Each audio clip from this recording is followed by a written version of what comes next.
These are the next few lines of Howl. Who ate the lamb stew of the imagination, or digested the crab at the muddy bottom of the rivers of the valley. Who wept at the romance of the streets with their pushcarts full of onions and bad music. Who sat in boxes, breathing in the darkness under the bridge, and rose up to build harpsichords in their lawns. Who coughed on the 6th floor of Harlem, crowned with flame under the tubercular sky, surrounded by the orange crates of theology. Who scribbled all night, rocking and rolling over lofty incantations, which in the yellow morning were stanzas of gibberish. Who cooked rotted animals, lung, heart, feet, tail, borscht and tortillas, dreaming of the pure vegetable kingdom. Who hung themselves under meat trucks looking for an egg. Who threw their watches off the roof to cast their ballot for eternity outside of time, and alarm clocks fell on their heads every day for the next decade. Who cut their wrists 3 times successively, unsuccessfully, gave up, and were forced to open antique stores where they thought they were growing old and cried. Who were burned alive in their innocent flannel suits on Madison Avenue amid blasts of leaden verse and tanked up clatter of the iron regiments of fashion and nitroglycerin shrieks of the fairies of advertising and the mustard gas of sinister intelligent editors, or were run down by the drunken taxicabs of absolute reality.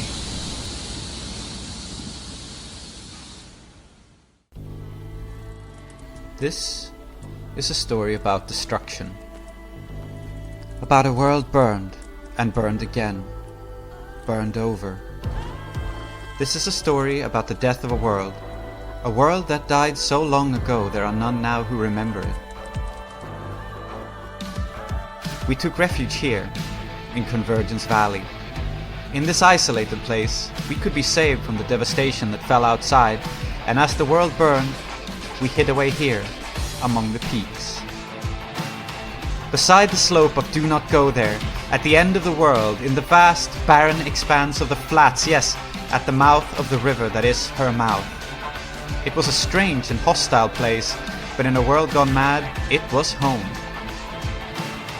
And we survived. And maybe, for a time, we thrived. And then the unthinkable happened. Shoots through the ashes. Little by little, the world once burned over, it began to heal. Green shoots returned to the flats. The winds that cut us off from the outside world were becalmed, caught in the doldrums of something else, something waiting. And Convergence Valley was no longer a place of refuge, but a prison. Or was it something else? This is a story about what happens when a nation falls.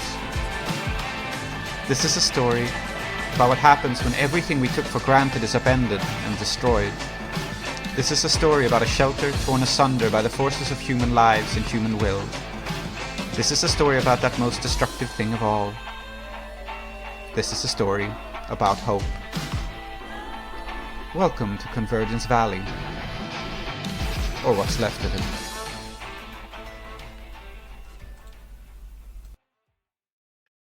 Welcome back to Desperate Attune and another session of Apocalypse World Burned Over that we are doing once more again, though this time -3. We are 1 player short. So we'll see how it goes. But our story carries on. I'm your host, Holly, and with me are, not as always, because we are lacking 1 player, but with me are Klow. Hello, Klow. I have been here. I am saying hello. Hello. Hello. With me is also Salty. Hi, chat. Yes. Hi. And Aadiyat.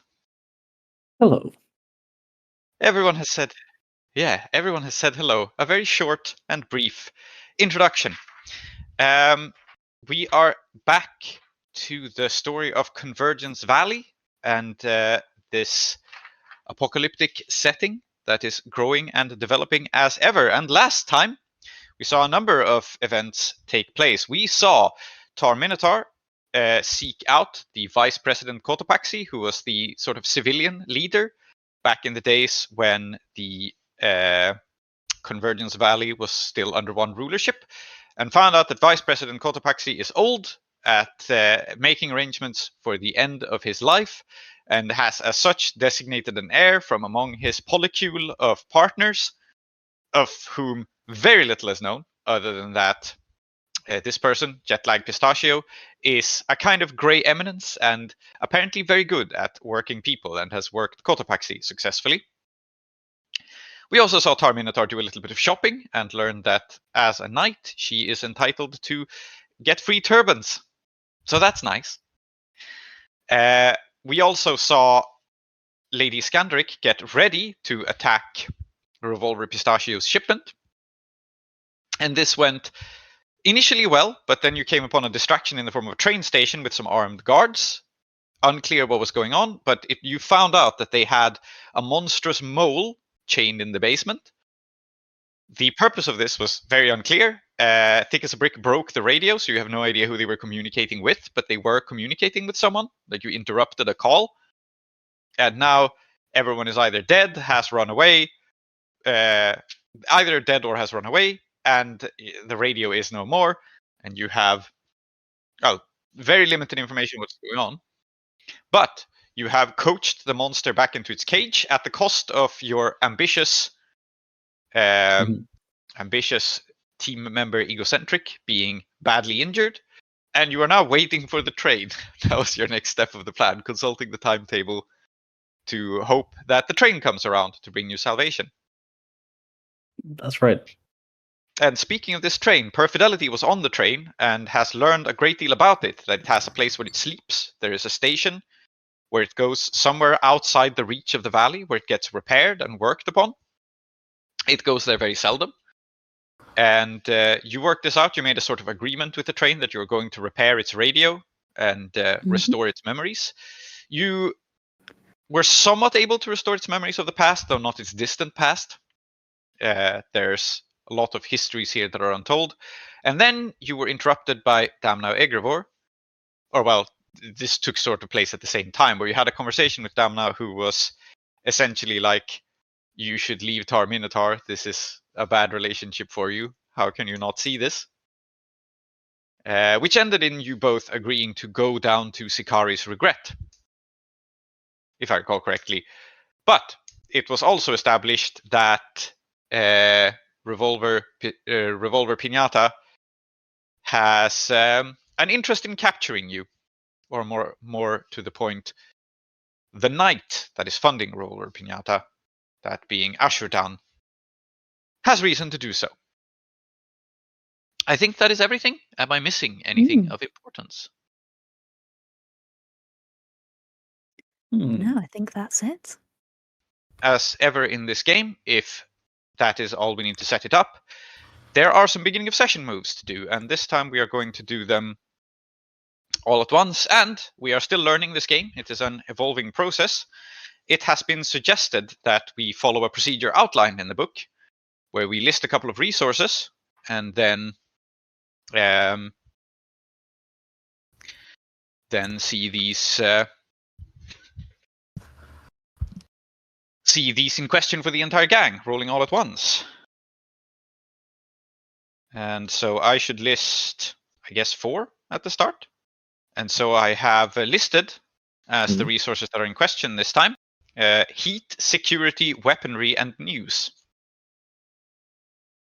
And we shall see how these are accessible to the people. Is that correct? Should I just list 2? Because the result can only... I'm checking in here. No, I think 4's good. Yeah. We'll see how it goes. All right. So we begin by making our beginning of session moves. And as a reminder then, Lady Iskandaric is at a train station by the river. Tar-Minotaur is in transit. Like, you can be in lots of places as your scene begins. And Perfidelity is still on the rail mall and may have trouble leaving because there are people who would like to keep you on the rail mall. But let us start with Perfidelity, because you are the person who has a move you do before living day to day. So would you mind doing that? I will do my little ear to the ground now, and I name the location I am interested in hearing about when I do this. So it can be one of my ports of call, or it could be somewhere else. And I would like to choose the cradle of all evil. Do not go there. That's where I'd like to hear about, please. Okay, that is a location that is not a port of call for you. It has no human population, but it is the source of monsters. Yeah. Yes. That's a 9. So on Okay. a 7 to 9, I get to choose out of 3 options. So they're facing a serious problem there. Ask the MC what it is. Somebody there needs to talk to you. Ask the MC who. Or something bad is coming your way and the people there have a warning for you. I think it's interesting for somebody there needing to talk to me. Okay, somebody at the Cradle of Monsters needs to talk to you. And that's it. That's the whole... All right.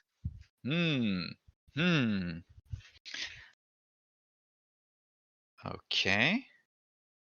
It has not been established that they can talk. So that's interesting. Very good. Then let's see the living day to day. And then I'm going to take a moment to think about what this means. Thank you for throwing this my way. That's unexpected. Always, yeah. So I will now live day to day, which is a 10. So things are easy and free for me today. Yes. I got a 7. You got a 7, so that means one thing is easy, one thing is hard. And me am 10. Grammar. Okay, interesting. We have a setup for you. Okay. So I will tell you Iskandaric first. I think that in your case, news is free. You have a train inbound, which is a source of gossip and news. So you will not have to struggle to get access to what is going on. And security, I think, is pretty easy. Okay. You can easily defend yourself. Like, you are attacking people, but you will be under no threat from Revolver Piñata in this case. You sort of successfully turned things to your advantage last session. As for Tar-Minotaur, I think, given that you're headed for Sicarius Regret, that is still the case, yes? Well, I was trying to find Perfidelity, but Perfidelity is not there. Yeah. You're trying to find Perfidelity. So I don't know where I'm going, actually. Yeah, that is true. You're tracking down Perfidelity. Very well. So I think in your case, your access to... I think access to weaponry is easy, because you have this whole market, you have this whole bazaar to go about. You're moving among traders, but I think in your case, what's interesting? I think it's interesting if news is hard for you. Is that fair? Yeah, sure. That's good.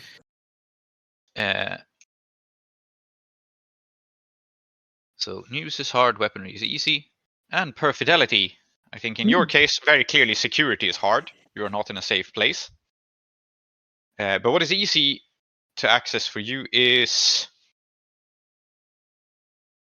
I did get a 10 plus, so something is easy and something is free for me. Free. Yes, sorry, I mixed up. I thought there were 2. You're quite right. So, well, in that case, security... I will not say security is hard, because I cannot do that. So I suppose security is easy. I don't think it can be the case that it is free. You are still in some danger. But you have the advantage, and I think the advantage here is simply you know your way around the rail mall and the markets. So it is easy. And let's say that news is free for you then, as well as for Iskandaric. So both of you have easy access to information in this case, which makes sense because both of you are in contact with the rail mall and Tar-Minotaur isn't. So news for Tar-Minotaur is difficult. So all in all, that means Perfidelity as easy, news... No, easy security, free news. Yes. And the same is true for Iskandaric, actually. And Tar-Minotaur is in the situation of easy weapons, hard news. And I think that sets us up for where we wish to begin. And so the interesting thing, we've discussed a little bit that the time is strange within the valley. Like memory fades and gets warped, and particularly I think the rail mall is interesting temporally. And so I will begin on Perfidelity, who has spent some time within the confines of the rail mall. And I think it is the case for you that I think it's simply the case that the train is about to depart from the station. Now, this is weird because we haven't established what happened to Kid Gloves, but the train is as the train does. Kid Gloves always makes it back in time for the train, no matter what. But you have not seen them around. You just, I suppose you just, actually you're in the driver's area, right? Yeah. So I think there's no signal at all of the train moving. There's no whistle, there's no like engine powering up, but the timetable says that it is soon time to move.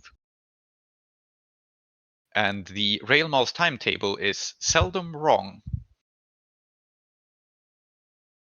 And so I think you are here. Revolver Pinata was still on the train with you, although not making any sort of action against you. And so is Damno Egrivor. You were planning on leaving it together and going to Sicari's Regret. Yeah. And the timetable says the train must depart. Yes. Oh. And Kid Gloves isn't here. The timetable says it must depart. Oh. And I imagine the timetable is such that it's going to be too close to the wire for the train to wait for its driver. Yes. You don't know how Kid Gloves ordinarily manages this. The rail mall behaves in very strange ways, where its timetable often defies logic. So maybe Kid Gloves has a trick to this. You don't know. But the train, for its part, wishes to depart. And you're aware of this. You can read the timetable. You have communed with the train. Yeah. You know what? I think I might open my brain to the train again. Okay. And ask it, what do you wish me to do? I think this is what. I don't think I can read a person with the train. I think open my brain makes more sense here. Okay, Yeah, and that's you're what I would asking, like to do. and you want to know what the train wants you to do in this situation. Yeah. Yes. Okay. What is it expecting? What would happen normally? Can I just leave? Or is there a hand needed? Because we established it cannot hear the voice of the free market at the moment. Yeah. So what's the sit with that? Open my train. Yes. Very good. Open your train to the I'm world so psychic. open to the train right now. Perfidelity is not beating the autism accusations. No. 13. Okay, so you get good detail and might answer a follow-up question. So here is the case. We may have to flash back to Ahiri's further conversations with Kid Gloves next session, because Ahiri was talking to Kid Gloves. Ahiri has been talking to Kid Gloves. But I think the true fact that you will discover about this is that Kid Gloves is somehow going to be picked up along the way by the train. Meaning it is going to start moving, and then Kid Gloves will rejoin it very shortly. So this is the good detail you get. For which reason, the train does not necessarily need your assistance. This is a very strange and very old train, but it would appreciate it. I think you feel that it is more comfortable for the train for it to have a driver, even when it does not strictly speaking need one, right? So it is going to start moving, and then Kid Gloves is going to get aboard it. And how precisely this happens doesn't make a lot of sense, because ordinarily, of course, a driver has to start the train. But maybe Kid Gloves is able to do this remotely or something.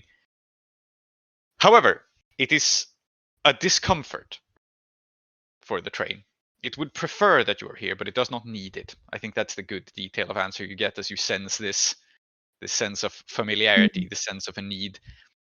And you may ask any follow-up questions, or you may ask a follow-up question or two.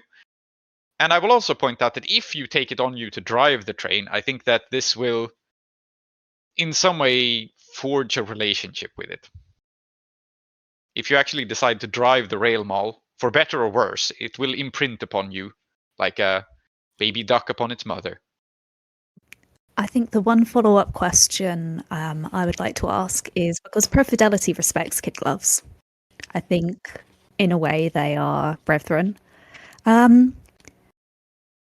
Would kid gloves mind? Does the train believe this?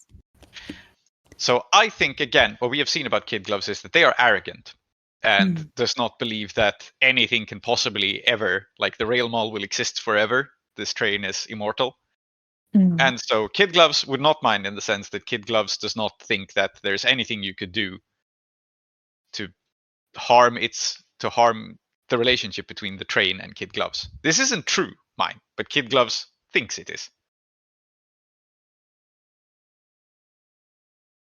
So there's your clear detail. And would the train like to ask me anything back? Since of course, I think it would. I think as you commune with it and as you are in touch with the world's psychic maelstrom, the train would like to ask you, would you like me to take you where you need to go?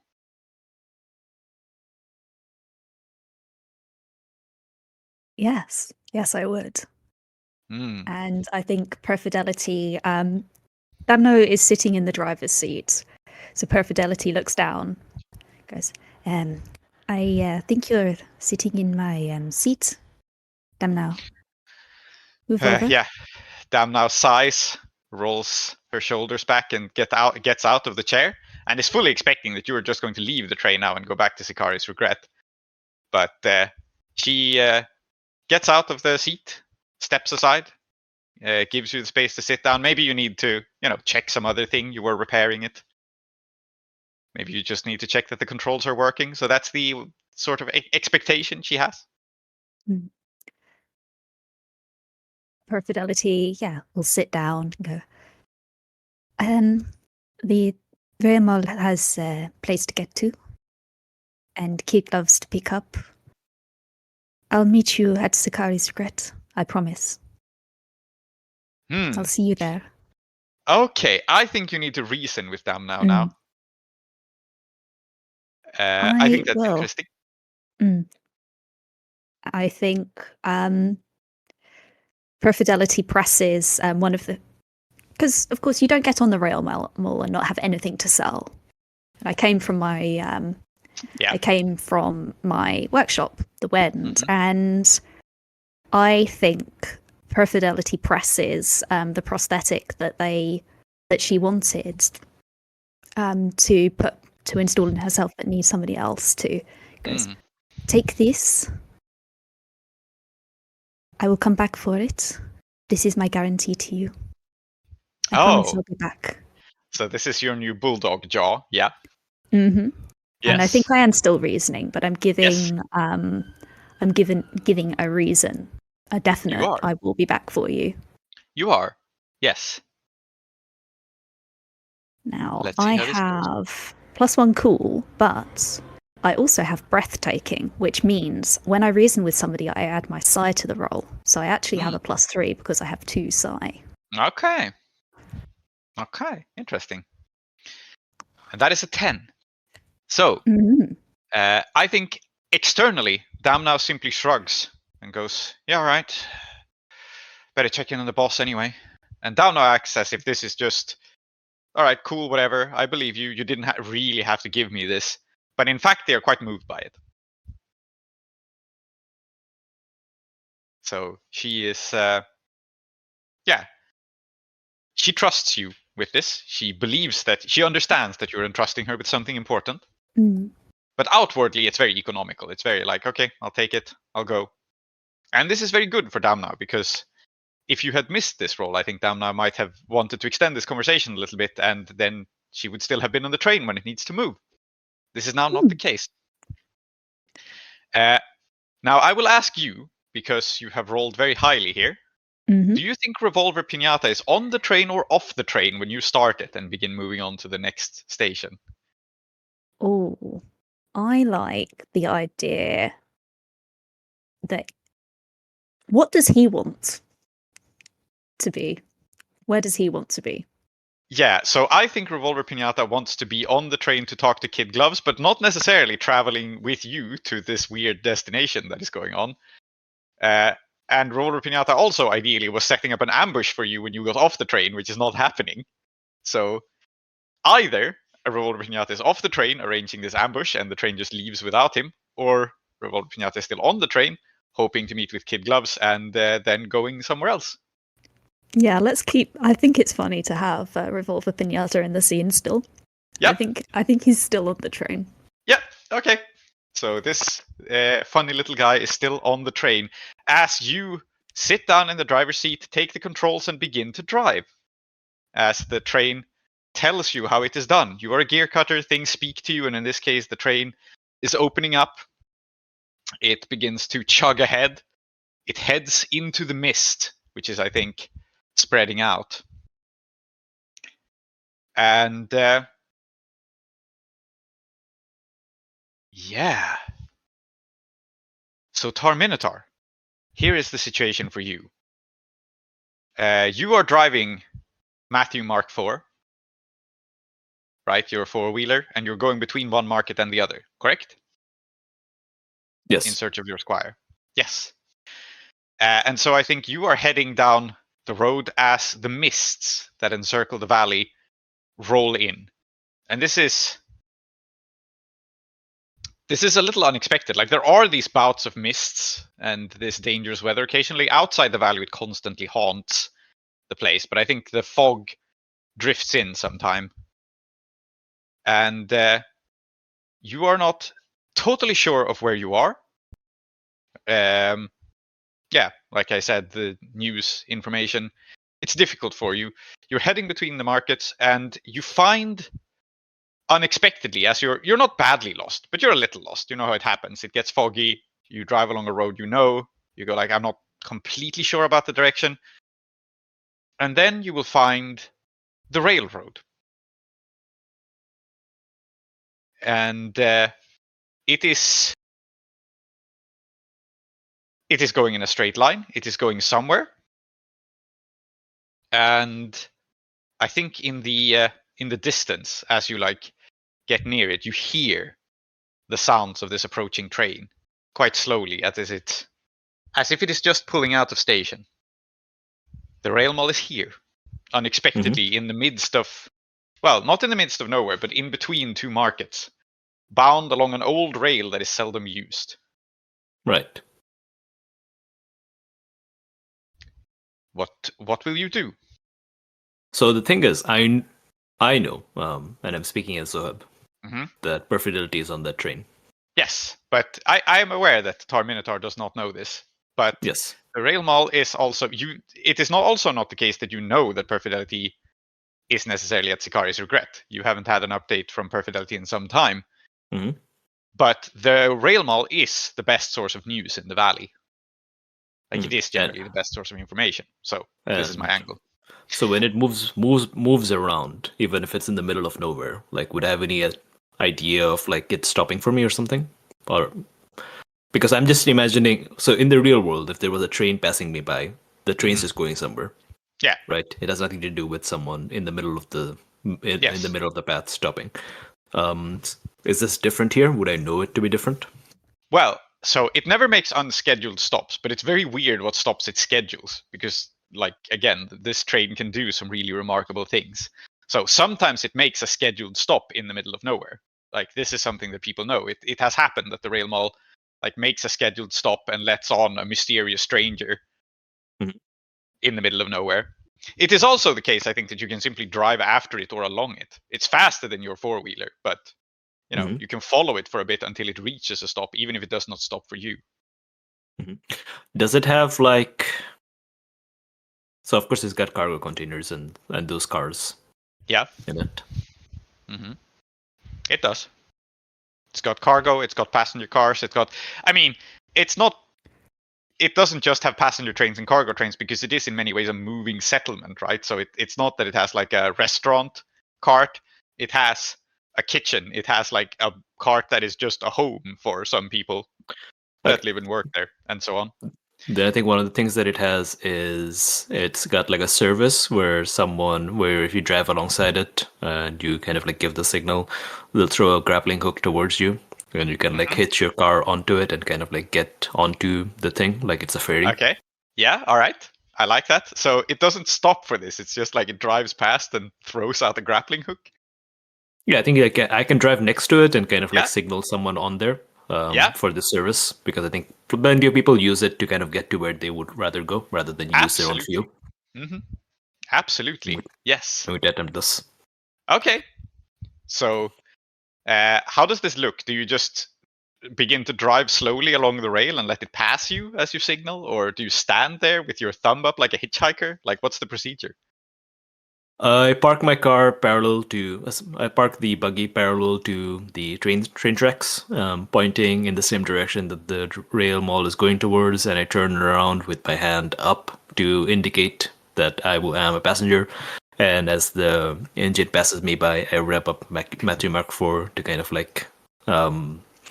it's still faster than me, so I think like this kind of like eases out the speed differential a little bit. Yeah. And as it speeds past me, I'm going to start seeing the long train of cars that are for this ferry service. Yeah, kind of like a come parallel to me. And if they had noticed me, which I assume they would have, there should be someone leaning out with a grappling hook. Absolutely, yes. So I think we see this. There is this ferry section with vehicles loaded up. There are people up on it. I think they're very heavily dressed. I think they have a lot of gear on, particularly now in the mist. They have these big, heavy goggles.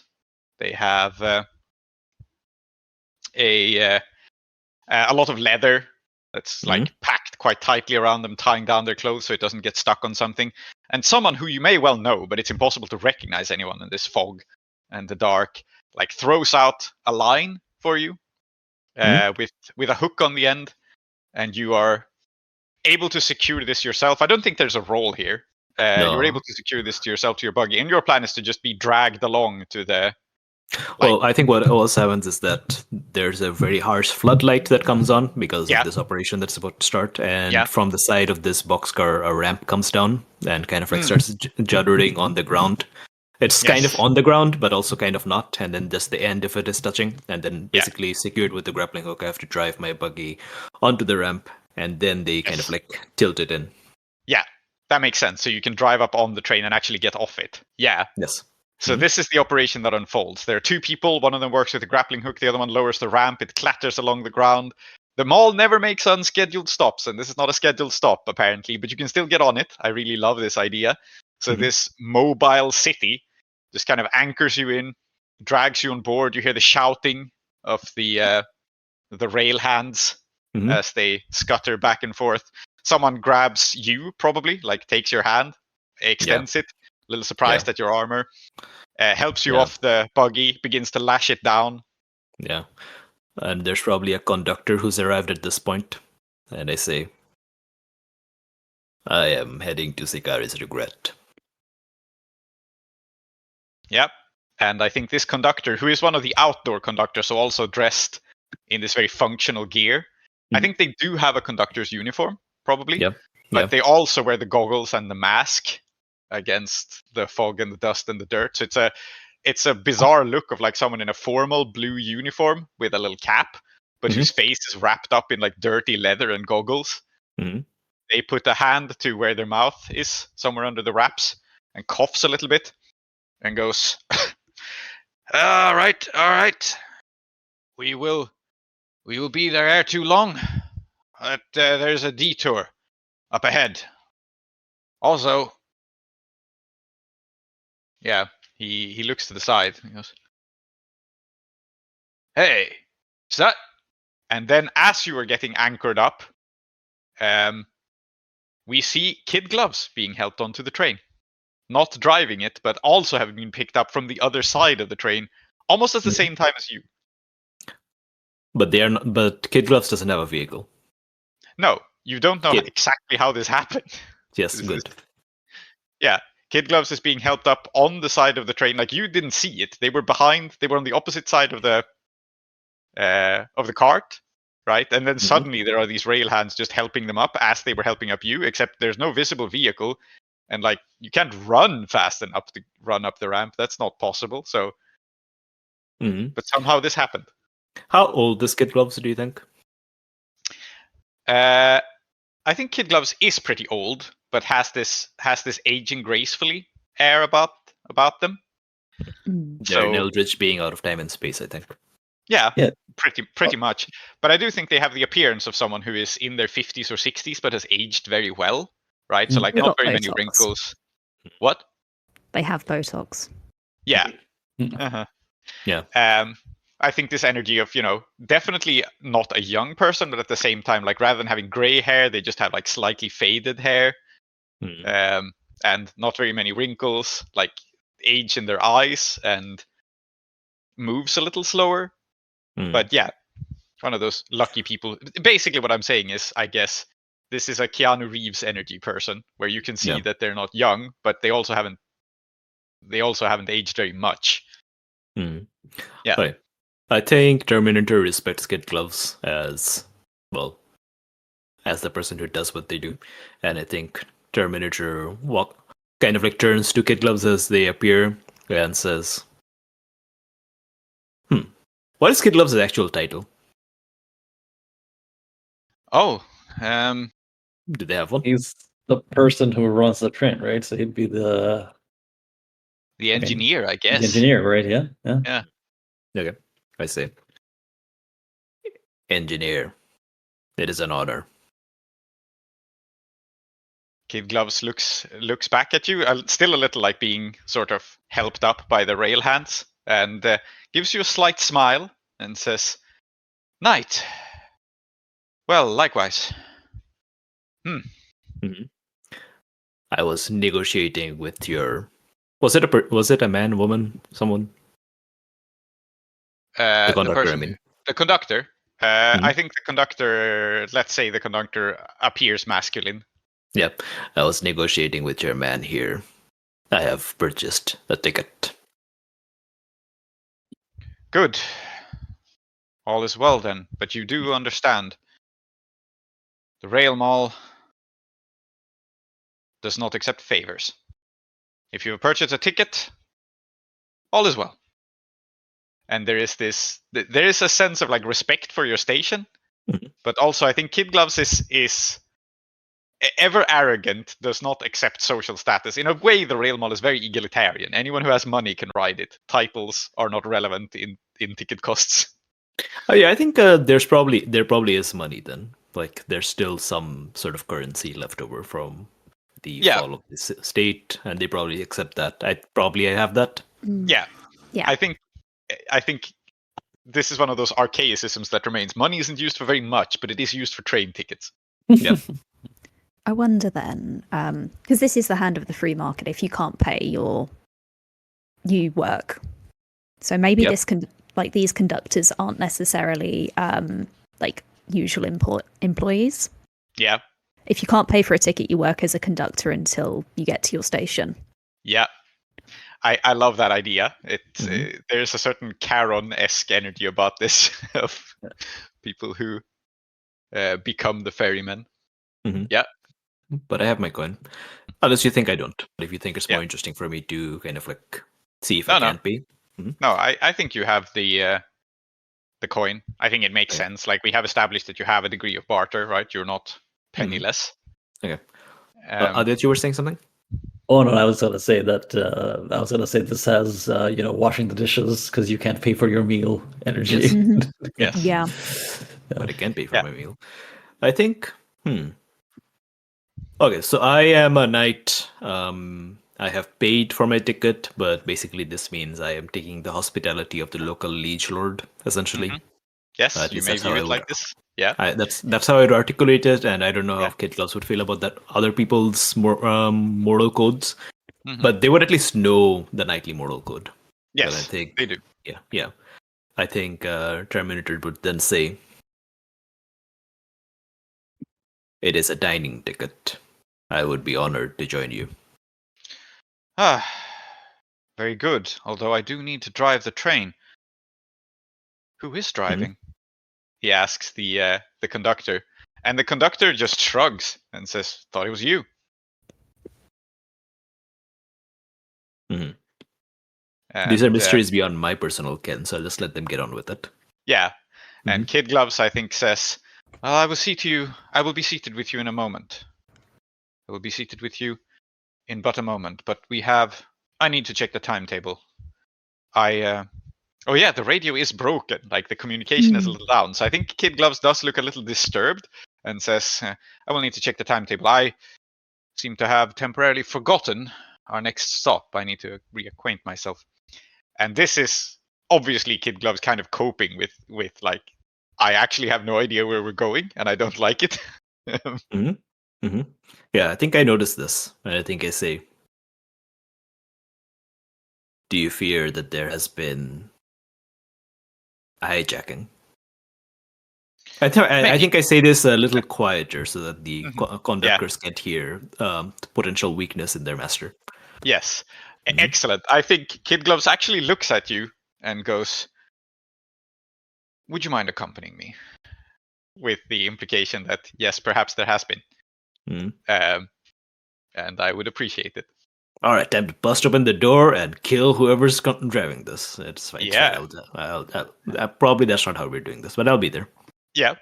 So Kid Gloves finally makes his way inside the train, and I think that you pass through the cars from this. I think this ferry service must be at the back, so we see kind of a snapshot of Tar-Minotaur and Kid Gloves being guided through every carriage of the train, right? So there is absolutely the dining cart with its lavish, ostentatious, repurposed school cafeteria that has somehow been bolted into the interior of this train. Everything here has been reused after all. There are the passenger wagons, some of which have beds, some of which have seats. There's probably one random cargo wagon along the way that you must pass through that is full of like boxes of things that are held. And then you make your way over finally to the train engine. But shall we linger here and paint the scene a little bit? Because I do think it's interesting to see more details about the rail mall other than what I have just said. So, starting then with Aadiyat. Yes. So it is a repurposed school cafeteria, this, in part at least. What unusual contraptions do they have for cooking and preparing food while on the go?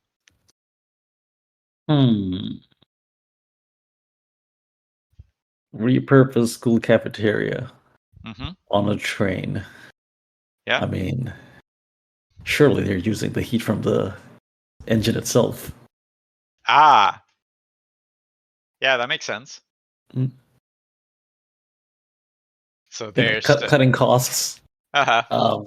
It's a very streamlined operation. That's what it is. Like, it's not like the same oil that's used to run the engine is also used to cook. Like, it's all, So everything is recycled through here. I like that. That's very... They call it, we established that streamlining. it's biofuel, right? Huh? We established that we use biofuel in the valley, right? Yeah, so it's cooking oil. Yeah. All right, I love that.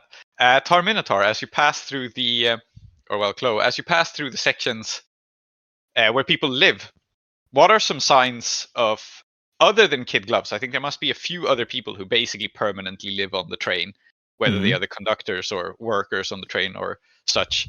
What are some signs of their living quarters and their communal livings? What are some detail that makes you realize that this is not just a passenger, someone lives here?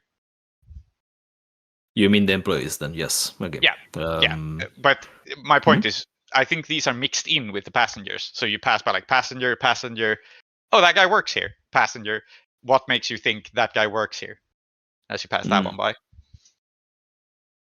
I don't have an interesting answer. They just have uniforms. Okay. Yep, that makes sense.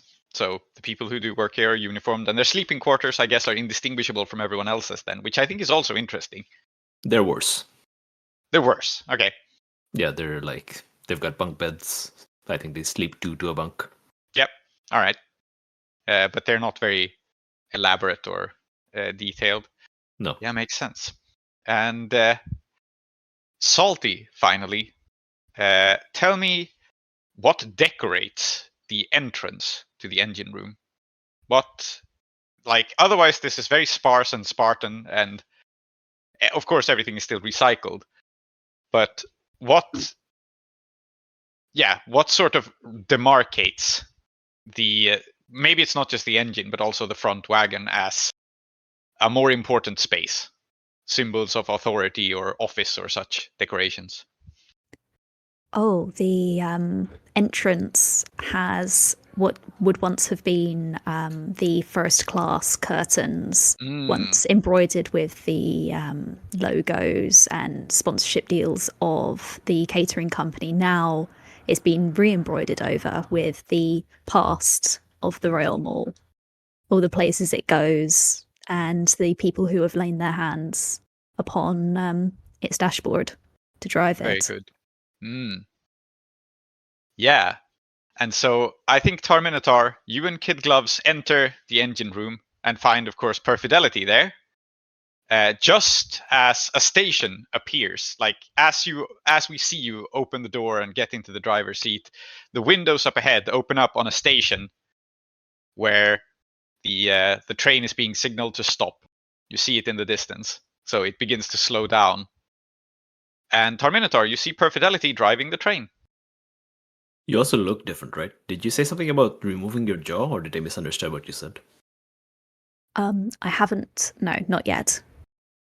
Yeah, Perfidelity made a new, better jaw that she was going to switch out to, but she hasn't made the switch yet. Okay. No. Yeah. And I've got a nice big fur coat, and because Tree isn't here, it looks really, really good. Mm-hmm. I can say this. Nice. Well, I know about the fur coat. I was there when you got it. But you're very surprised at how good it looks. That's fair enough. Then I think, so I'm probably like, probably I enter first because I'm offering to help Kid Gloves with this, and I'm, I have weapons and armor, so I probably enter first with my revolver. Yeah. Not out, but kind of like in my hand. And then I see my squire driving the train. Probably Kid Gloves is behind me, and it's probably not a big enough door for Kid Gloves to see past my largeness. Yeah, makes sense. So I think I probably stand there and look at Perfidelity, and then I just say, "What?"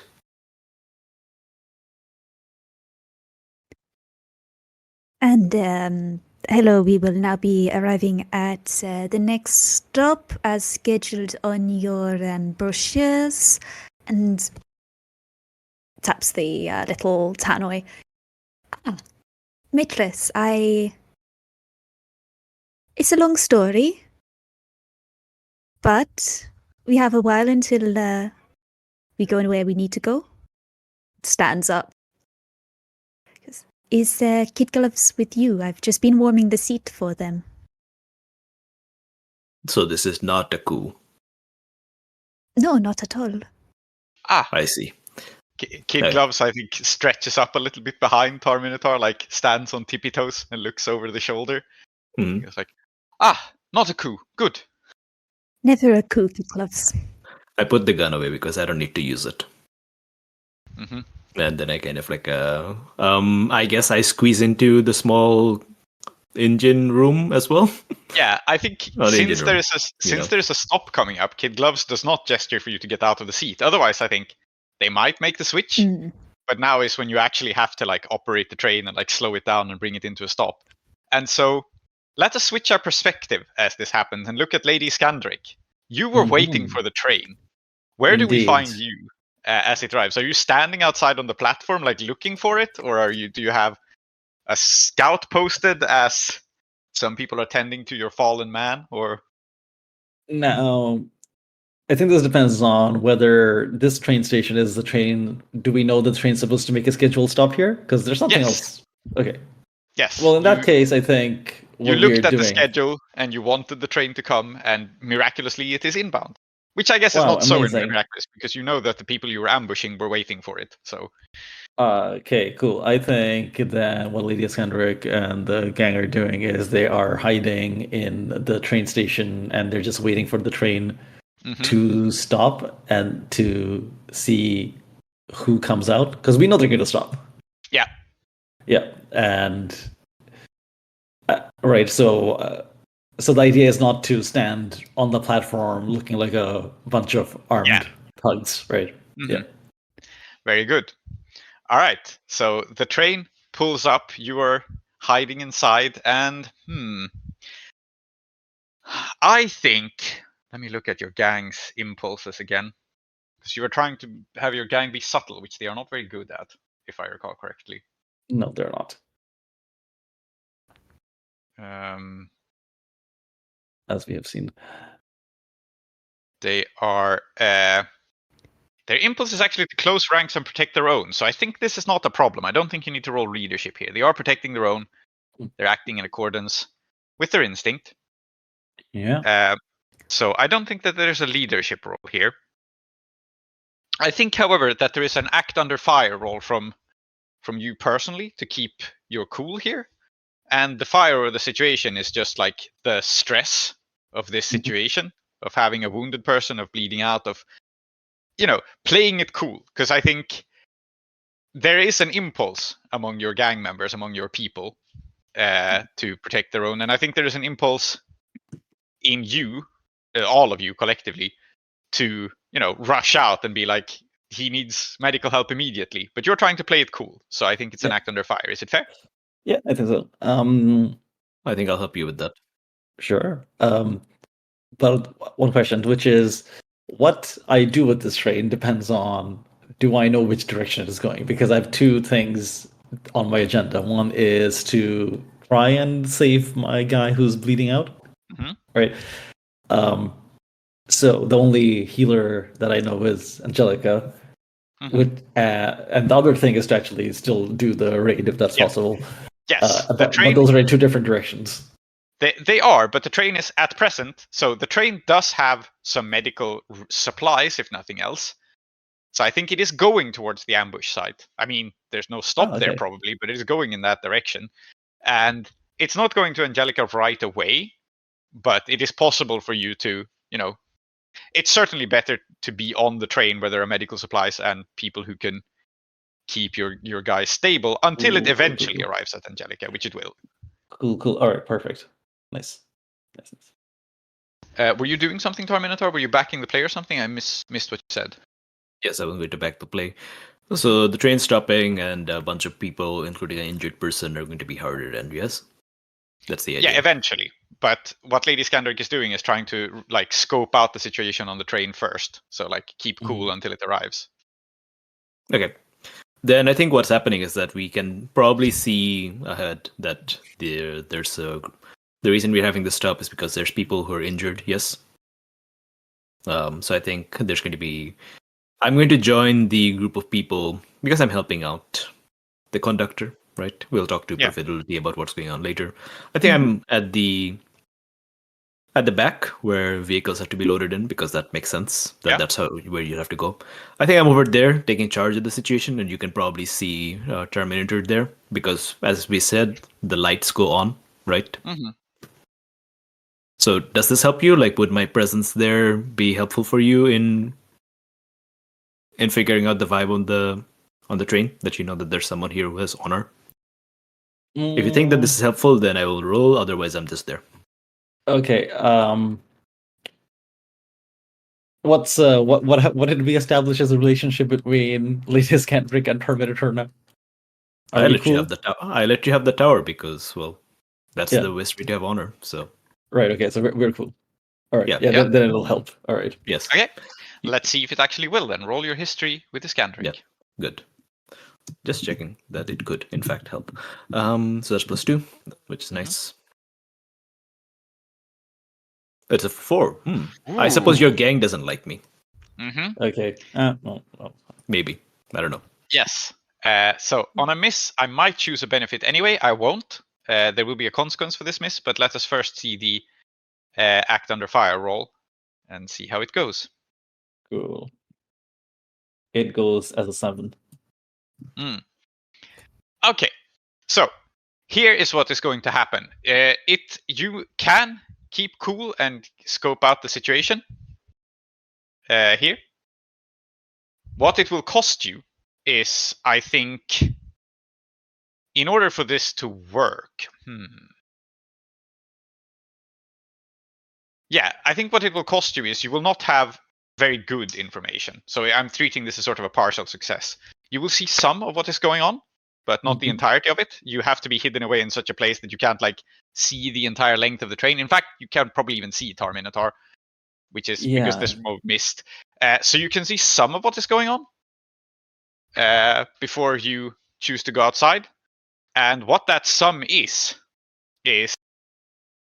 yeah, okay, here's how we will frame this.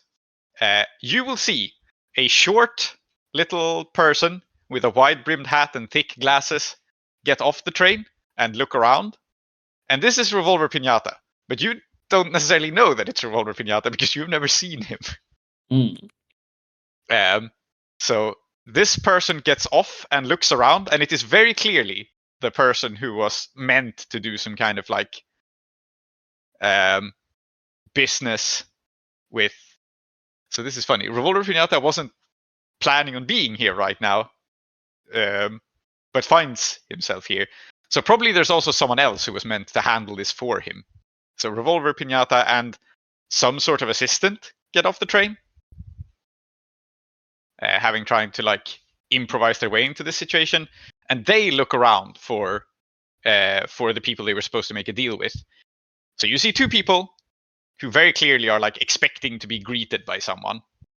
Now there are other people getting off the train as well, but you can't see them from this vantage point. Cool. All right. Well, I can't see Tar-Minotaur, so I haven't in per se.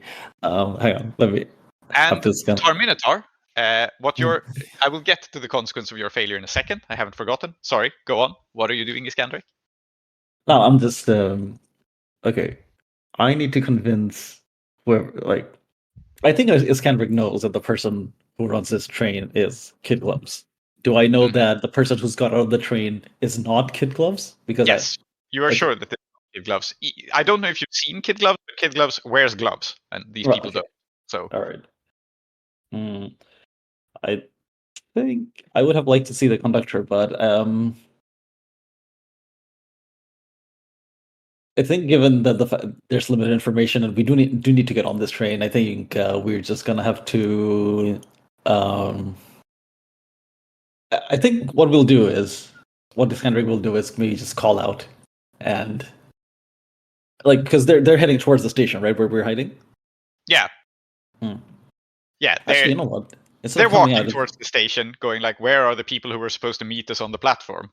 Okay. In that case, we'll still be hiding. Wait for them to open the door before, and then we can figure out what's going on by pointing our guns at them. Right. Okay. Yes. Yeah. So this pair will open the door to the train station and find a bunch of armed people pointing guns at them and be very surprised. Yes. That is what's happening. Meanwhile, Tar-Minotaur, here's the consequence of your failure. You sense evil here. There is something in your nightly senses, something in the sixth senses, perhaps even Cazador Sicari's voice, that tells you that something about this train station, something ill is afoot, something wicked this way comes. You may open your brain if you like, or you may leave it at that and just know that there is something bad here. No, it seems reasonable to try to find out what's going on. I'll open my brain. Good. Do I roll it flat as it is? Yeah, it's not modified in any way. It's just, you just get, the miss here just means that you get distracted from what you were doing. Yeah. If you like, I can back your play, because I think I'm still kind of attached to the train itself, and the train likes to see all. Yeah. Go on then. I like that. Very Lovely. nice. Okay. You roll a 12, which means that you back the play at no cost to yourself. Yes. What do I get? Yeah, I think here it's just fair for you to just get +1 to your roll. I Lovely. think that's the easy benefit here. We like it when it's easy. And it's a Very 12. nice. Yes. So, what you sense here, unequivocally, Tar-Minotaur, and I think it is, perhaps it is a vision from the past that you get as you roll into this station, is that there is a monster here, such as existed in the old days, such as existed in the days before Ashurdan's crusade against monsters, such as in the day when knights needed to valiantly fight these off. And so I think you have a memory, you catch a scent or something, and it triggers a memory of you fighting side by side with your comrades against a beast. And you may tell me a little bit about that, if you'd like. What do you think, what do you think what was the most frightening monster you faced as a knight, actually? I think that's the interesting question.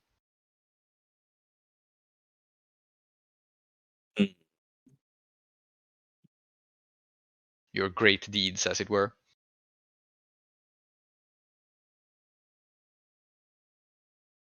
If you were the sort of knight to fight monsters, I don't know. We have established that some knights were. Were you? Yeah, I'm thinking about it. Mhm.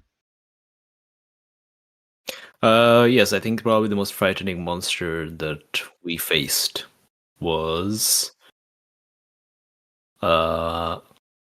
yes. Okay. It was a sort of like undead knight, like one of our own who had fallen, but still rose up alongside their lance of other knights. Interesting. And they were intelligent but twisted and evil. Yes. All right. So you have memories of this in this moment, and you know that whatever the wickedness or wrongness is here, it's not humans, it's not people. It is unequivocally a monster. And of course, we out of character know that there is a monster shackled in the basement. And this is what you are getting a sense of. I think I'm giving you clear information here. So there's a monster. It is not the people in the building. It is secreted away somewhere nearby. But you're absolutely sure that it is here. It is alive. It is a threat. Okay. You may ask me a follow-up question if you'd like. You did get a good result. Yes, it is a threat. Now, the thing is, out of character, I'm more interested in the human beings here. Yes. I am aware, which is why this triggered on a miss.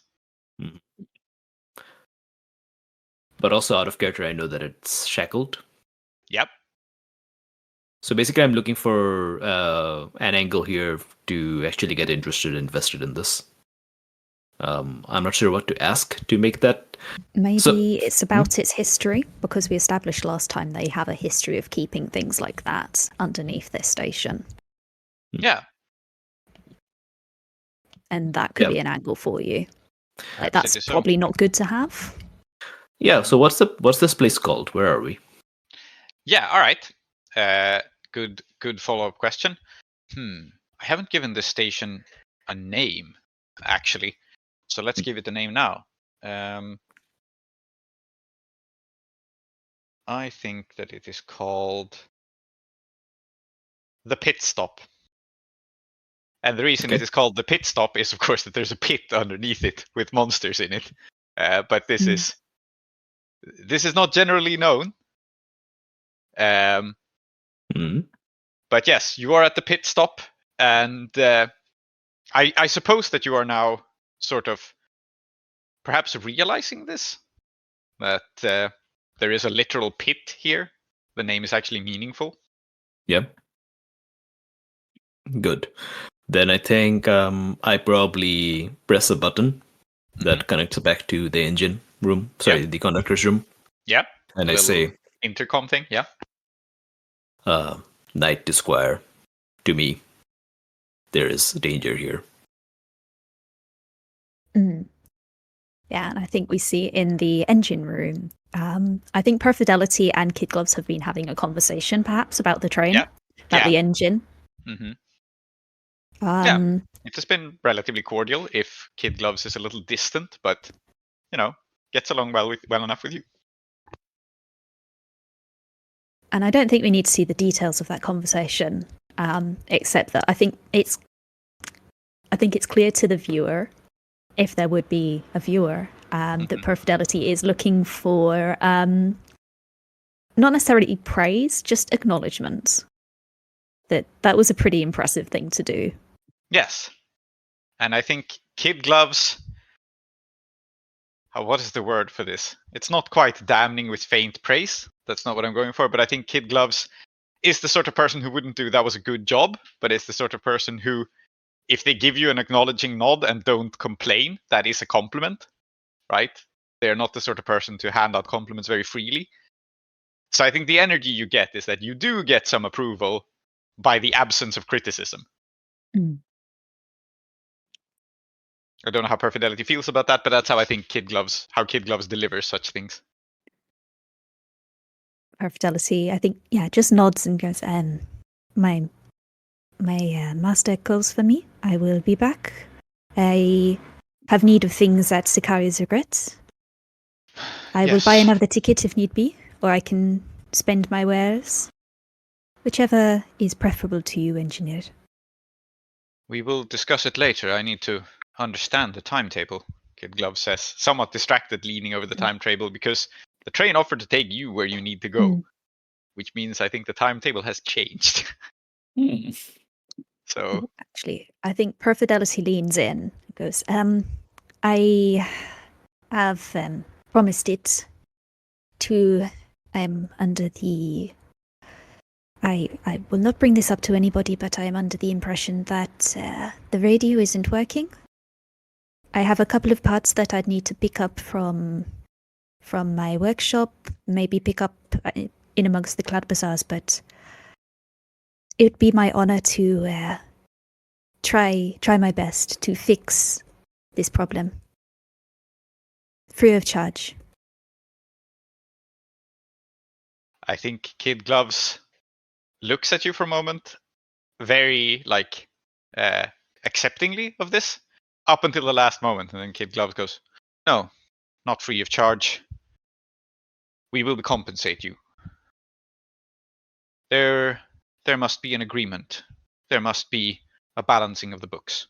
Other than that, very good." Of course. And we shall balance these books after I return. Holds out a hand to shake. Yeah. But in the meantime? Yes, in the meantime, Kid Gloves says, shaking your hand, and agrees that you may repair the radio. And I think the reason Kid Gloves agrees with this is, of course, that Kid Gloves knows that the train has already agreed. Otherwise it wouldn't have let you drive like this. So now the train is still wary of you. You still managed to piss it off some time ago, but you're working out a trust with it. So yeah, I think jump off onto the station platform from probably a little bit further down the train. I'm not going to walk all the way down the train to find Tar-Minotaur. So you jump on the platform and then walk backwards along the train. Yeah. Enjoying the kind of, I imagine it's a relatively fresh breeze. I've been cooped up for a good long time. Maybe there's a little bit of misty rain in the air as well. Yeah, I still think it's somewhat foggy weather. And what you will see then is Revolver Piñata and one other person have made their way into the train. And there are also a group of workmen and what look like soldiers, sort of armed people, disembarking a little further back, but they were riding in a less classy train. So they are getting off and they are hefting weapons. I think there are a couple of haphazard shotguns among them, but most of what they're carrying is pikes and things like boar spears that they are unpacking in the procedure. So you see that happening. And then two things are going to happen pretty much at once. And And they are, in turn, that revolver pinata comes inside the station and will react to this. And the other thing that happens is that Tar-Minotaur, are you getting off the train, or are you waiting for entirely for? No, I'm getting off the train as well. Yeah. So you're disembarking the train, and as you do, you spy hiding out in the woods, some distance from the station, now moving up towards the train to try and make contact, is the man with the corks hanging off his hat that you saw briefly at Pepperpot Pete's crossing. I see. And you identified then as an enemy. I see. And there's people here as well. People with bikes. Yep. And with a roll dangerous presence. Yep. As they see me and I see them. Good. Everyone's seeing each other. Mm-hmm. Also, I advanced because of the brain. Good. And I took +1 sharp. Okay. That's what I mentioned. Mm-hmm. Now I no longer have any negative stats. But yes, this is with plus aggro. Yep. That's a 12. Good. So you choose 2. Mm-hmm. Yes. Okay, so there's... If I have any enemies here, they put their hands to their weapons. Mm-hmm. And if I have any allies here, they make eye contact with me. All right. So this is complicated because I think... So, Cork Hat Man, who you still don't know the name of, who you previously identified as an enemy, is now an ally. Okay. Or at least in this mode regards you as an ally. And so does make eye contact with you. And goes like, I need help desperately. That's the look from this person. He is scared. He is troubled. He thinks that in this moment, a knight is better than the alternative. And the alternative is, of course, this guy ran away from the station because one person escaped the carnage that Iskandaric's gang wrought upon it. It's him. And he is very scared. It's not necessarily that he wants vengeance on Iskandaric or anything. He just wants safety from her. And the knight seems like a good bet for that. So he makes eye contact with you. As for enemies that put their hands to their weapons... But hold on. About allies. Aadiyat, do your gang make eye contact with me? What's going on? You're present. Yeah. Are you my allies? So I thought we haven't seen you. Okay. Yeah. Well, I just stepped out. Oh. You may see Tar-Minotaur in this moment, I suppose, as Tar-Minotaur has now gotten off the train. Do you make eye contact with Tar-Minotaur as an ally? The timeline. Okay, let me get the timeline sorted because Iskandaric didn't see Tar-Minotaur. Revolver Pinata got off, is about to open the door of the station, or already has opened the door, and we are now pointing our guns at him. Yes, that is correct. correct. That's what I'm preoccupied with. Yeah, I think. And in this moment, you see Tar-Minotaur, and may, if you wish, look to Tar-Minotaur as an ally if you want. Yeah, I think we're allies. We established that. We spoke heart to heart. Yeah. Nice. Okay. All right. So Lady Iskandaric makes eye contact with you from inside the station. The Cork Hat Man makes eye contact from you. And as for if there are enemies, they put their hands on your weapons. I don't think that there's anyone here who regards you as an enemy in this moment. However, I think you realize that the people with the pikes are intending hostile action. So, they are... Against the people pointing guns at them? Or... Yeah. Like, there is definitely a tense situation. However, the people with the pikes don't fully understand what is going on, because all of this is happening very quickly. So, the reason why I say your enemies put your hands to the weapons is that if you regard Lady Iskandaric as an ally, then obviously it would be evident to you that the people with the pikes who work for Revolver Pinata don't appreciate them pointing guns at Revolver Pinata.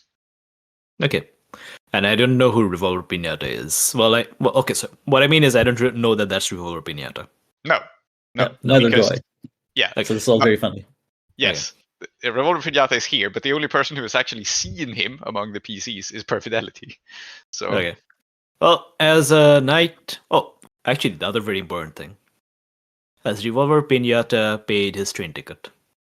Oh yes, Revolver Okay. Pinata was attempting to buy everything on the entire train. Revolver Pinata has money. Okay. That makes him under the protection of the person who is my host, unfortunately.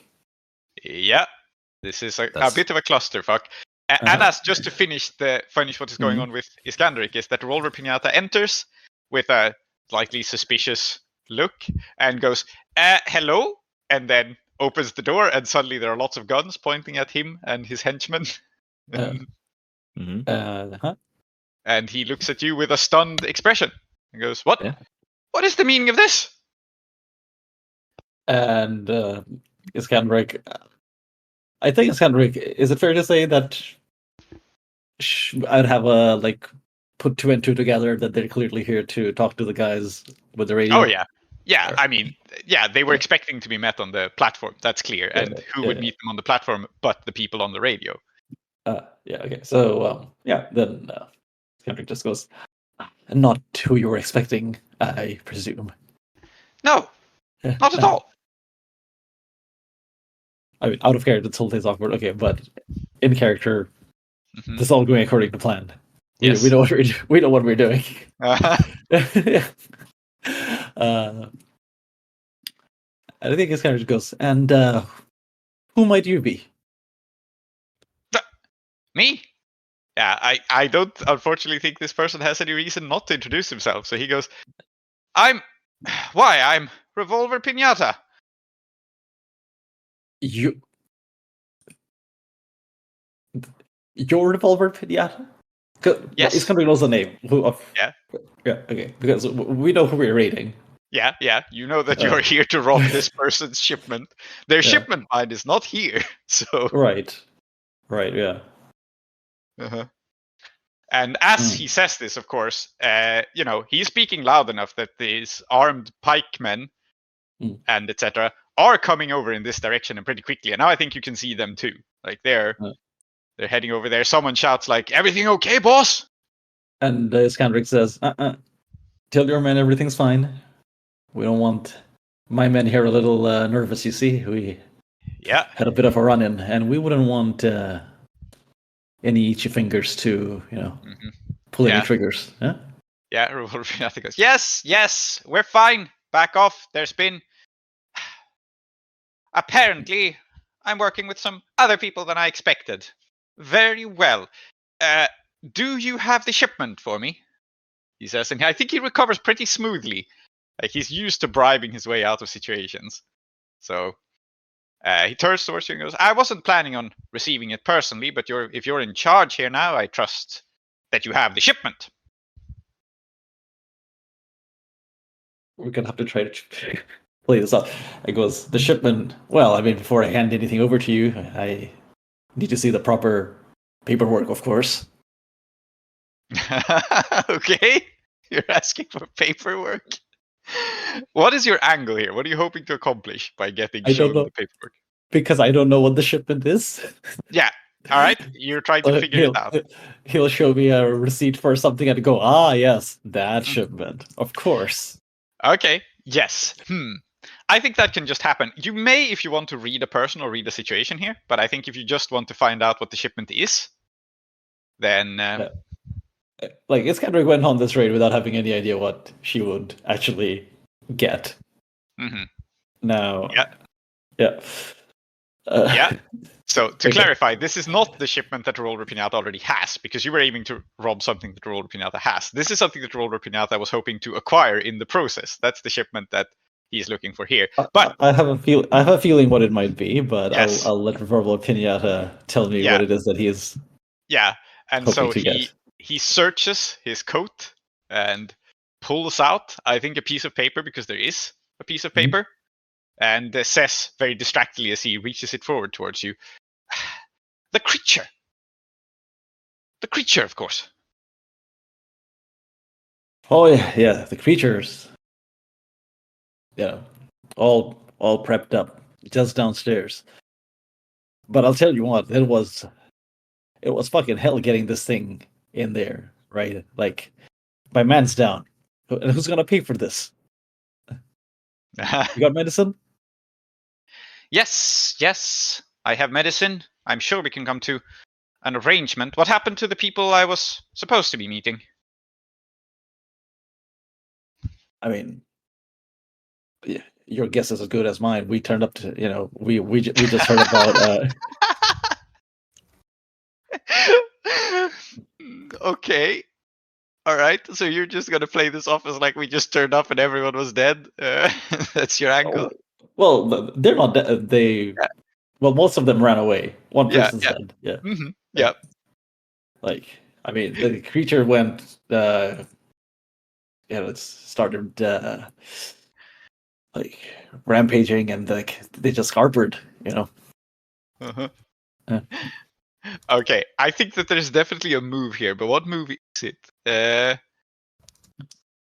Am I acting under fire to? Yeah, I think you're acting under fire to keep a plain face here, because I think there is a possibility of you selling this story if we just turn up and save the situation.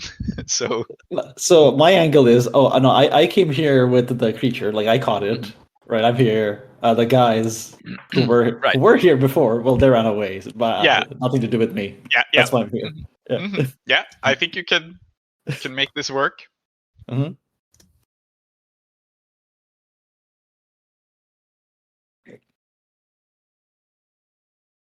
It's an 11. Okay, yeah. So Revolver Pinata brushes his coat a little bit and goes, very well. Well, then let's just cut out the middleman, eh? And you will receive the payment in full. If you need it in medical supplies, that can be arranged. Mm.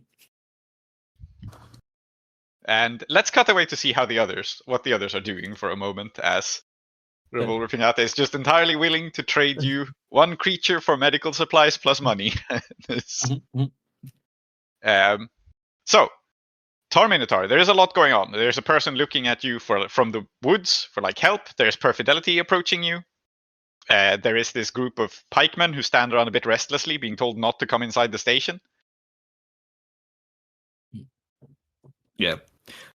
I think I walk up. I don't know. I think I gesture towards Perfidelity to come towards me. I walk up to Perfidelity. I suppose we're meeting in between the pikemen. Yeah. Makes sense. Mm-hmm. Yeah. Now, Perfidelity, you have an advice move. What do you think we should do? I don't know what's going on, so I think I need to read the situation first. I don't know what's going on either. Yeah. Mm-hmm. So I think Perfidelity is not quite as quick or as able as Tar-Minotaur, so is waiting once sighted to be picked up by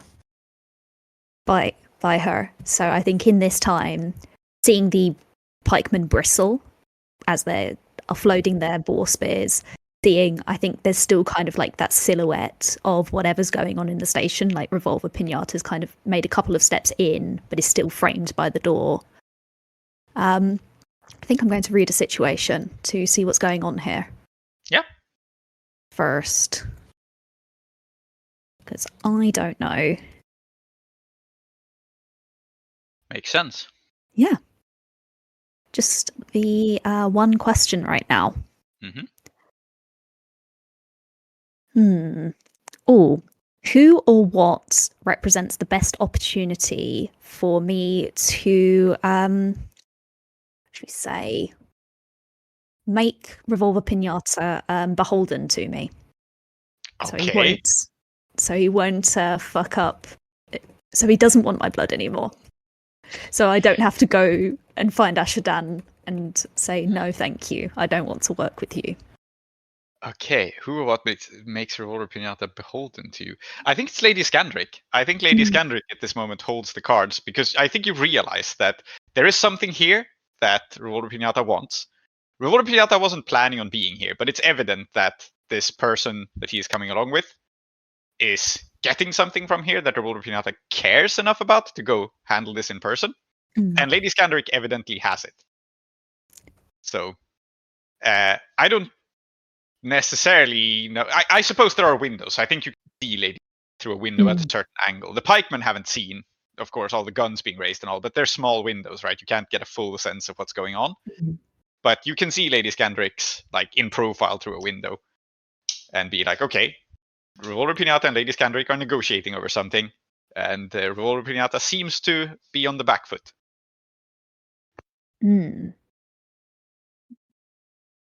And yeah, Perfidelity turns to Tar-Minotaur as she approaches and goes, Master, Lady Iskandaric is in there dealing with Revolver Pinata for some reason. There's something in there that Iskandaric has possession of that she is dealing with him for. I don't know what, I don't know why, but I think helping her might be our best way forward. That man, he's not good for the valley. He was looking at buying the entirety of the burial mall. It is not good news. He is Ashradan's man.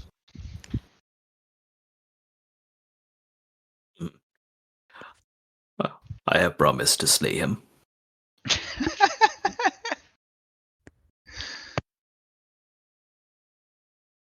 Well, And that's your way through then. But I cannot. He has bought a ticket.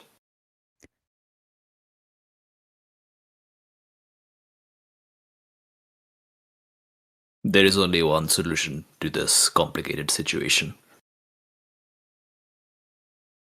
Come. And then I guess we just walk towards the train station to be like, hey guys, we're also here. Okay, Yeah, yeah, alright. you just insert yourselves in the situation. Very well. Yeah. Revolver Pinata, meanwhile, with Lady. So, should I bring over the medical supplies and goods first? If so, I will have to have my people bring it, of course. Well, I If mean, you're now alright that with we know that we're all on the same side, I think we can put the guns down. Good. And, And he breathes a sigh of just, relief. no, forgive me. I mean, you can imagine we were a little on edge after, finding, after the whole thing with the creature and there being no one here to actually. Yeah, I think I'm going to interrupt the conversation Okay. by saying, are we indeed on the same side? I wonder here if this is when, because the Harriet, you have, Iskandaric has chaotic presence, right? The non-violent situation. I wonder if this is when you... Yeah. Because I think a lot of shit's been going on without the gang doing things. Yeah. That's true. The gang should do something. Yeah.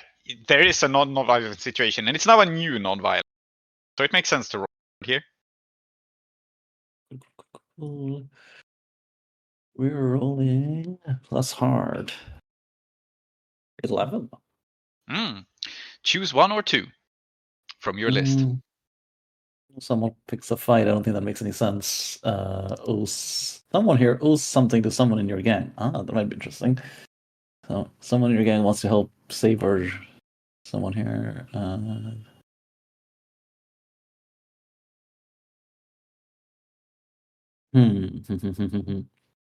Yeah, this can be someone. I think someone here owes something to someone in your gang might be interesting. okay. You see more of the real mall and who works here. Absolutely. And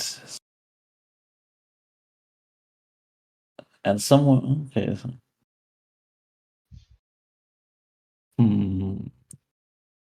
Like what might be something that complements that? Ooh. Yeah, I think I want. Okay, someone here has a loyalty testing connection with someone in your gang. All right. Who they? Ask the MC who and how they act on it. Yeah, I think those are the two I'm gonna go for. All right, a loyalty testing connection and a debt. Yeah, let's see more of this real mall. So I will. Yeah, and you want this to be people in the rail mall? Oh, it doesn't have to be. Yeah. I just thought, yeah. I mean, it could also be in mushroom. Sorry, in a Pinata's gang. Yeah. Perfidelity, are you cool with having a loyalty testing connection to Thick as a Brick? Because Thick as a Brick gave you his coat, and after his initial protest was actually very helpful to you. And I think he looks at you with like, oh, you're here, you're my friend, I gave you my coat. Are you cool with this interpretation? Oh, yes, actually, I think to add something to it, I think it's a bit beyond like just having given her. I think like as they were going through and making negotiations and stuff, Thick as a Brick actually leant over during this all, and I think we bonded over finding the tower creepy as shit. That this is no good. That Thick as a Brick also agrees that no, like this business with the tower wanting people is terrifying and nobody should be wanted by it. And maybe he also is kind of feeling a bit weird about this Iskandaric situation, speaking through it. Yeah, I like that. So Thick as a Brick is happy to see you here. And I think the vibe is a little bit, the Thick as a Brick is like, good. Someone who understands technology understands that this technology is scary.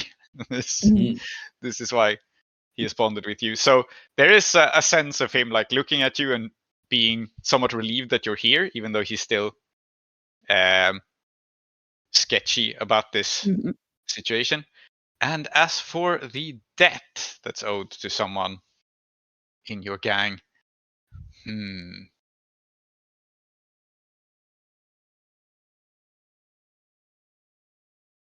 I think it must be one of the pikemen, probably.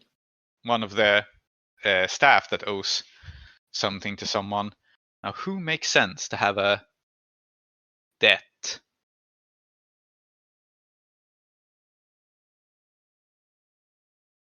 Let's say that it is Cartometric, your best scout, who makes eye contact with as some of Revolver Pinata's people step forth. One of his guard captains, I guess, one of his like soldiers, steps out, and it's not the case that they go like, "Hey, you owe me money." It's that you recognize that Cartometric, back when you were staying at the Regret, Cartometric absolutely gambled the pants off of this guy, and he never paid up. Because I think Cartometric is good at card games, and we established there's a lot of betting going on at Sicari's Regret. This captain of the guard steps up. He recognizes that, and I think this is beyond just a little bit of like, you owe me money. This is Cartometric and this guy actually spent quite a lot of time together, right? And Cartometric kept winning, and this guy kept coming back for like for more gambling, and they developed a bit of a relationship, which ultimately is now based on this guy owes Cartometric a lot of money.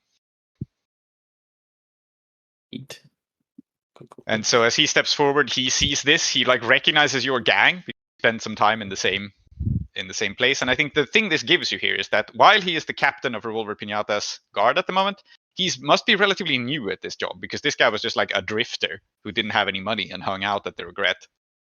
Okay. And now he's a guard captain. Let's give this guard captain a name. This person who is in charge of the operation.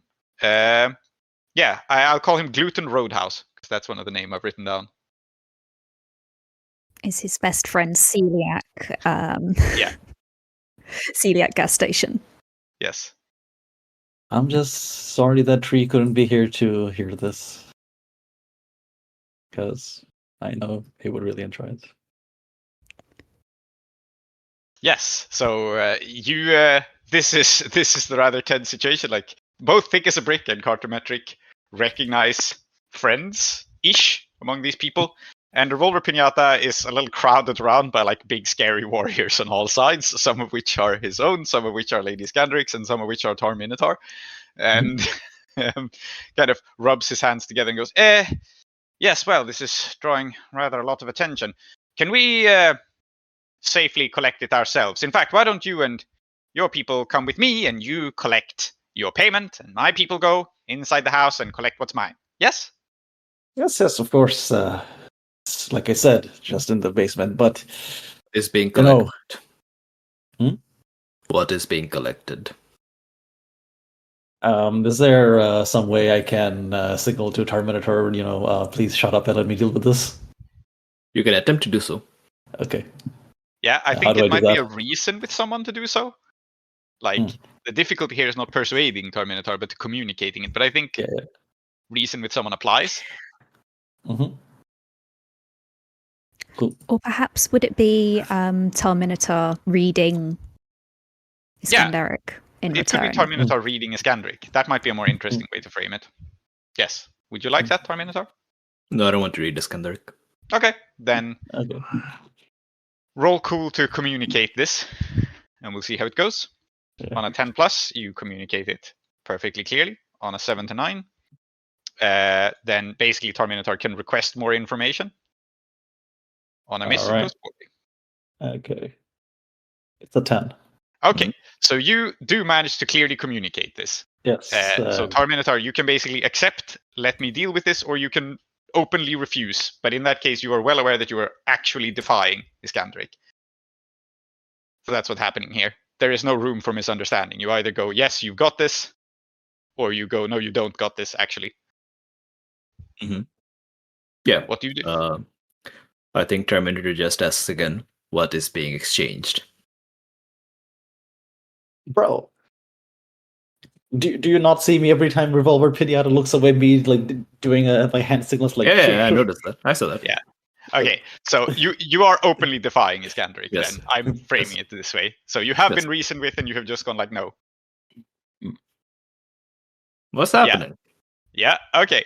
So, in that case, because of the die rolls, I will say that Iskandaric, it is obvious to you that it's not that Tar-Minotaur doesn't understand you, it's that Tar-Minotaur doesn't care.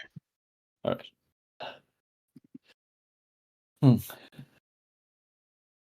What friends we have. All right, I think that Iskandaric goes.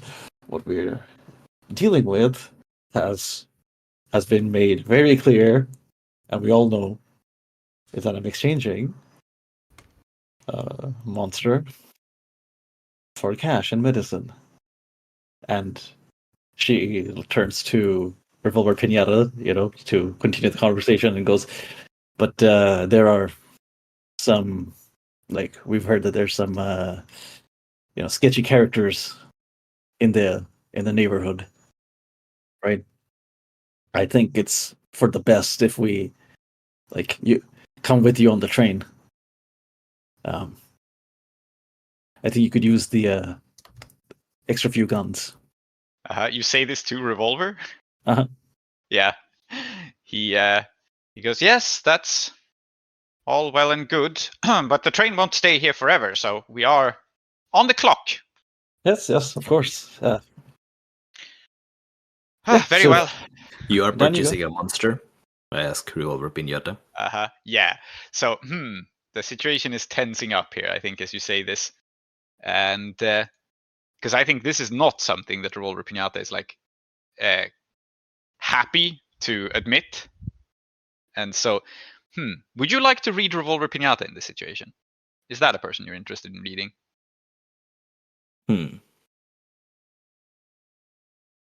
I'm asking you before I say the reaction, just to see if you're interested in looking beyond what they say on the surface, or if you're just I just want an answer. No, I want an answer. Then I want to see what happens. Okay, so Revolver Pinata goes, not in so many words. It's a cleanup program, sponsored. If you must know, there are still a few stray beasts remaining through the valley. Yes? And Lotse goes, sure done.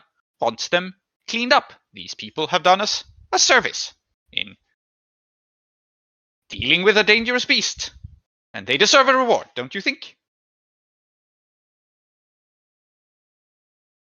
And I think definitely he is being a little bit sketchy and twitchy about this. This is okay, a now I'm gonna half-truth read at him. best. Now I'm Yeah. going to read him. What's happening here, guys? Yep. No, there's a miss. Okay, I know precisely what happens on this Ooh. miss. First Yeah. question, though. Are you following my course of action? Perhaps I am. Would you say I am? You are. To deal with Revolver Pinata and not let him get away scot-free. He's a dangerous guy. Yes. Yeah, I think so. Yes, Okay, you are. good. Then you have a +1. Is that how it works? Yes. So you take Okay. +1 ongoing, as Then long it as is you're not doing a miss. something. Yeah, you take XP. Yes. Yeah. Good. Then it is in fact not a miss, and you have 1 question, 2 questions even, when reading a person. Well, yeah, that's true. Yeah, are you telling the truth? It is a half-truth. I think what is going on here is, yes, definitely Ashurdan is purchasing a monster. It is not so simple that Ashurdan has gone like, I offer a bounty to whomever kills this scary monster. That is not the case. Okay. Mm-hmm. And what are you thinking of doing? And how can I tell, of course? Those are the sub-questions. Yeah. What are you thinking of doing and how can I tell? Yes. Yes, how you can tell that Revolver Pinata is not telling the truth is I think they're just being slightly squirmy and avoiding the subject directly. And as for what you're thinking of doing and how can I tell is Revolver Pinata is thinking of, well, it is straightforward. I think you know a lot about weapons. You have easy access to them. You think about them a lot. It is very easy for a bunch of men with pikes to stab a captive monster to death at minimal risk to themselves, even if it will take a little while, and then bring this very freshly back as a trophy and spin a story of a great victory won in a heroic battle. I see.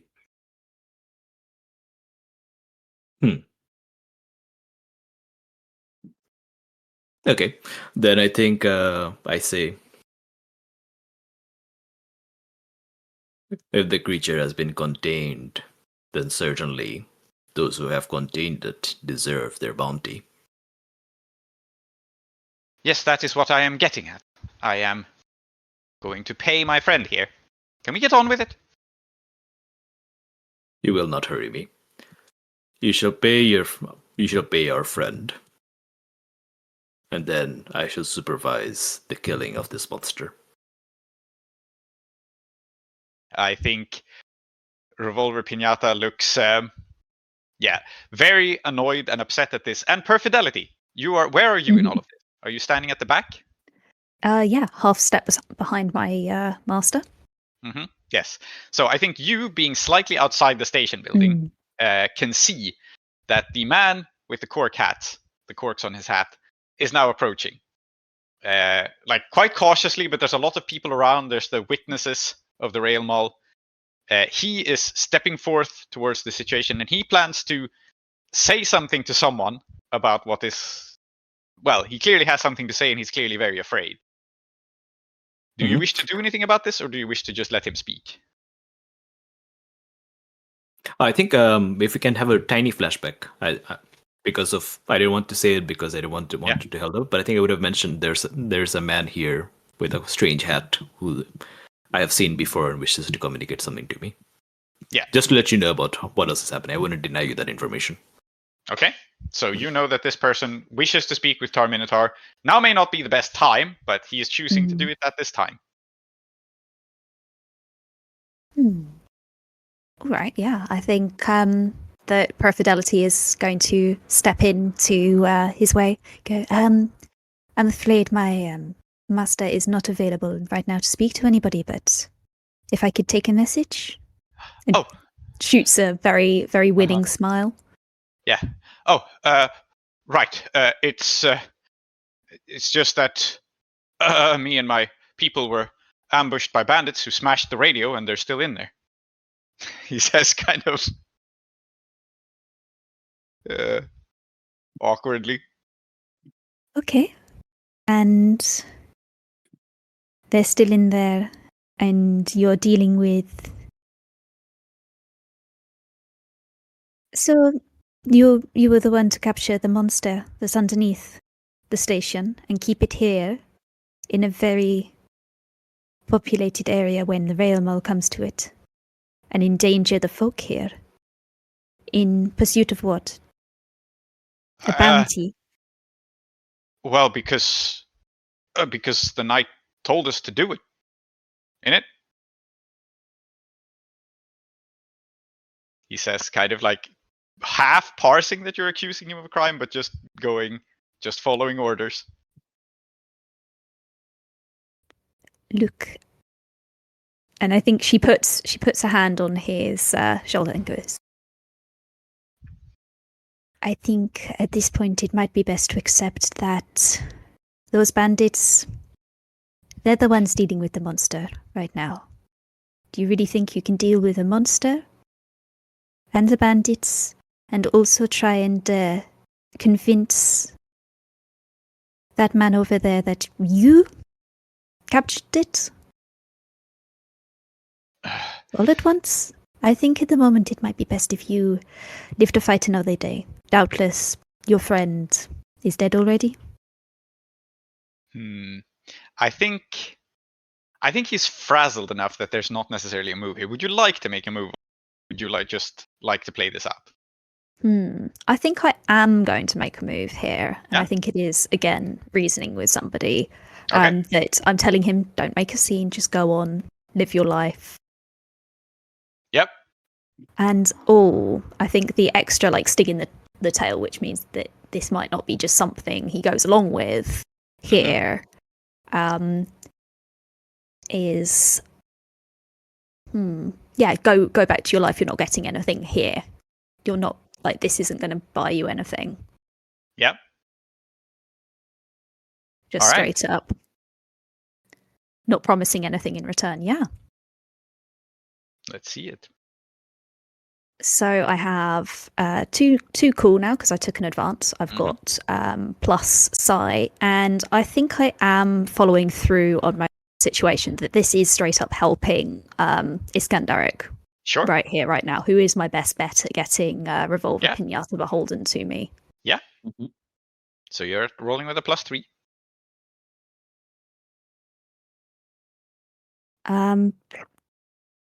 Yeah. Does Burned Over limit you to +3?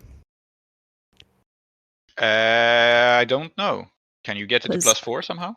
I can. Well, I've got 2 cool plus 2 psi. That's 4 plus 1 from reading a situation. That's I plus don't 5. think there's any cap on how many things you can get from bonuses. No, but I do think that the game. Mhm.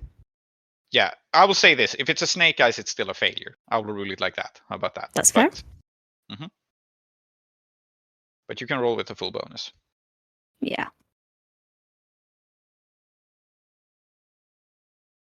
$11. Wait, Okay. Snake Eyes me. So, you succeed, and I think what this means in this situation is that he lowers his voice. He will volunteer some information, and you did succeed. So he scratches his head under the hat, and he lowers his voice, and he says this only to Perfidelity. And I think it is very important here that Tar-Minotaur does not hear this and is not aware of this, so that you can control this information how you please. But he goes, "Yeah, all right. It's just it's just the bandits don't know how to breed them, do they? So they can't really keep the business up. But fair enough. I guess that's over, huh?" And I think Perfidelity is at this point leading him away a little bit. Yeah. So again, out of earshot, not necessarily out of sight, but here, let me get you on your way. Here's a little bit of money for the road. Yeah. Behaving like a knight should be. Mm-hmm. She stops and goes, "I'm sorry, what was that about breeding? Is that the deal that you made with that man?" He kind of sighs and shakes his head and goes, "Well, it's all gone tits up now anyway, hasn't it? But yeah."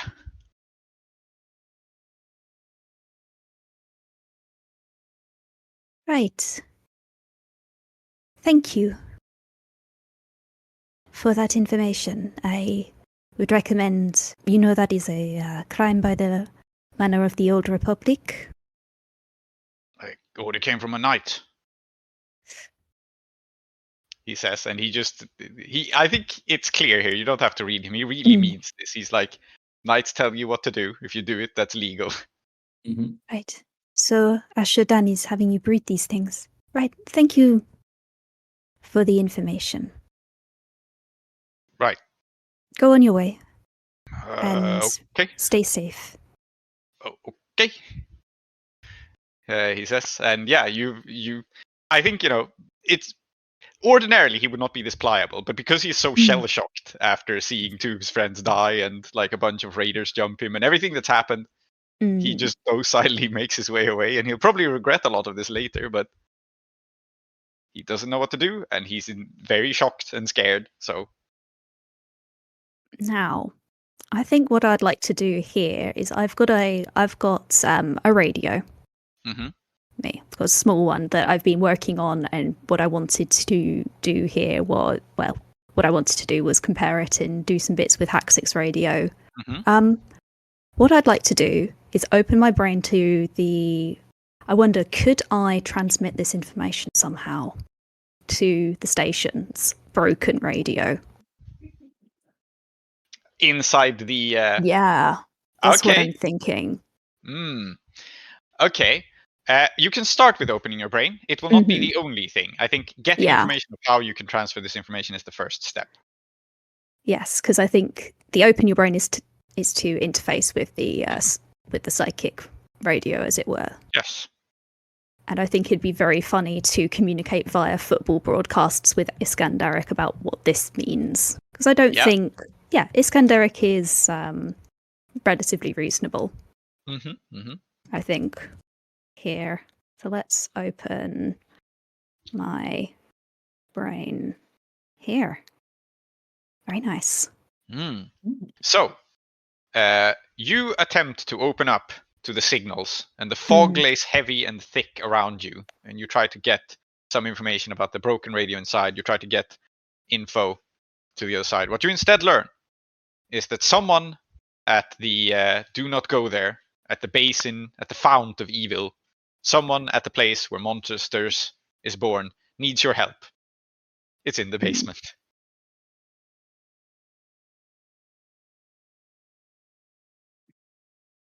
Okay.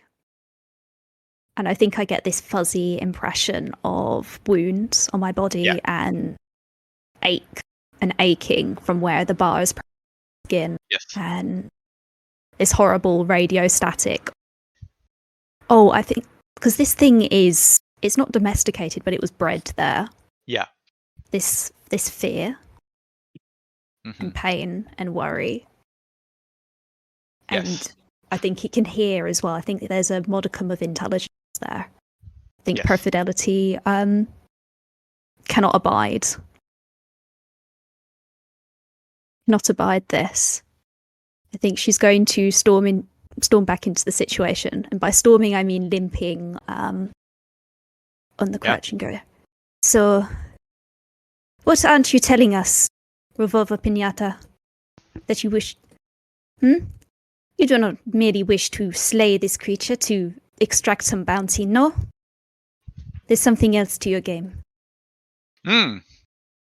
Okay, so Tar-Minotaur and Iskandaric, you both hear this accusation being slung out as Perfidelity enters. And real quick, how do you both react to this interjection? I think Iskandaric makes a don't look at me kind of face. I think Iskandaric doesn't have enough information to contribute to what's going on. I think what Iskandaric is going to try to do is slowly back off, and while the others are pointing fingers at each other, and instead try to conspire with her own gang to. Okay, so you huddle basically. You're like, okay, gang, what's our play? Yeah. Yeah. Yeah. Okay. Do you want me to continue, or like? No, that's if that's your first reaction. I just want to know like what you're doing in this moment, which is withdraw. Okay. Yeah. What about Tar-Minotaur? So Tar-Minotaur, of course, isn't surprised because this is what she understood to be happening. Yeah. An accusation is coming. Yes. From your squire, which is a bit surprising because I don't think this is typical for Perfidelity, correct? So I think it's more Perfidelity's behavior that might shock you than the information. No, it doesn't. So I think what happens is, now I'm wearing my helmet, and even without my helmet, I don't think I have the most expressive face, and I don't say anything because I can't say this. So I'm going to tell you what I would like to communicate to you, and you can just tell me if I need to make a roll for this, Salty, or if Perfidelity understands the body language enough. Yeah. The thing is, what I want to communicate to you right now is provoke this person into being hostile. Okay. Do you want me to break down the reasoning, or would you get it?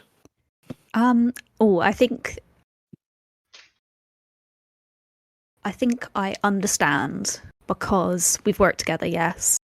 Yeah. And also, because you said you can't do anything because he's under hospitality. Yes. So he has to break it first. Yes. So No, I can't be seen to be doing anything, and I'm not. I'm just standing there yep. meaningfully. All right. So Perfidelity. If you would like to do this, then I think it is. I think the action here is probably confront someone, which is make it clear what you want from them and how far you're ready to go. Which is perhaps not violence, but perhaps like legal proceedings, such as they exist. Yeah, I think I am definitely confronting because I want Revolver Pinata to say the whole truth and nothing but the truth, and ideally reveal what the hell's going on with Asherdan and how far am I ready to go.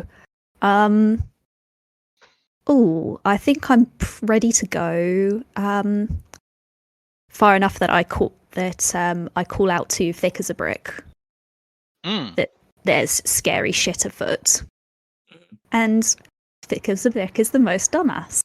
Yep. Oh yes, very good. Provoke someone else into yes, very good. Yep. Okay. I'm backing your play, which is You're backing the play.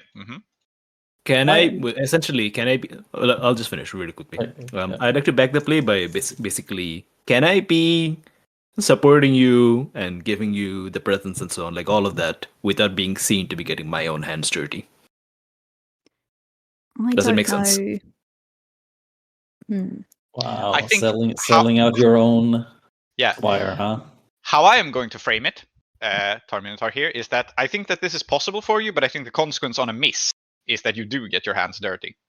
Yeah, of course. That's why I'm saying it. And of course, I'm not selling my square out because Perfidelity is not obliged to honor anything here. I think you can back it by basically saying, like, yes, Perfidelity has the legal authority to do this.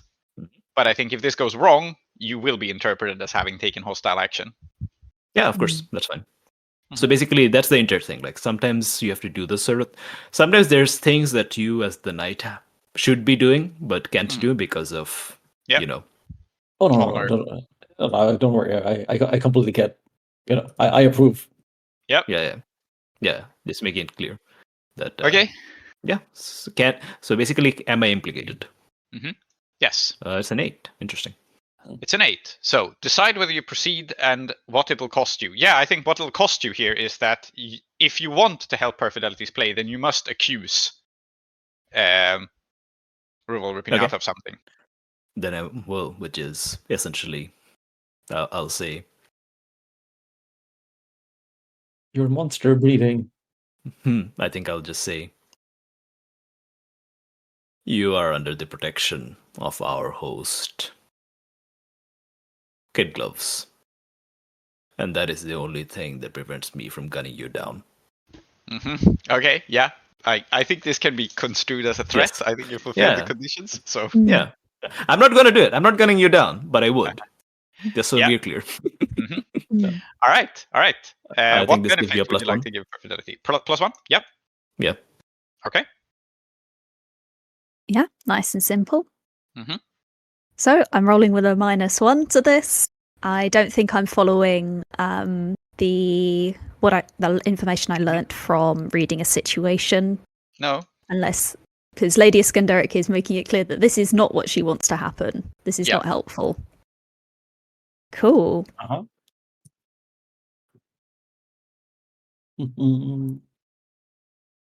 Mind you, I would have attacked these people eventually anyway, just on them. Yeah. No, you're my ally. I know that you're. I know that you. Basically, remember, I said you should get a reward. I want. Yeah. No. I'm just saying that, out of character, making it clear that I would have attacked these people, just not now. Yeah, for sure. Yeah, that's fine. Ooh, that's a 7. Okay. So, on a 7 to 9, if they don't want to obey or defy you, they can try to stall, make excuses, or pass the buck, but in return you take +1 forward against them. And I think this is what happens. So, I think Revolver Pinata puts a hand to his head in this kind of very like, oh, I'm so tired of all of this. This day has gone horribly sense. and just goes like, "Look, if you want to speak with Luchagos Asherdan, who has put out the bounty, then we can go to Luchagos Asherdan and speak with him. Okay? We may have a conversation with the great hero, the man who saved the valley from evil, and I'm sure he will clear everything up for us. As for me, I'm just trying to do my job." And so what Revolver Pinata is doing is effectively the same thing as his underlings was doing, which is passing the buck upwards, just following orders. Yeah. Can I confer with my gang real quick? Yes? Okay.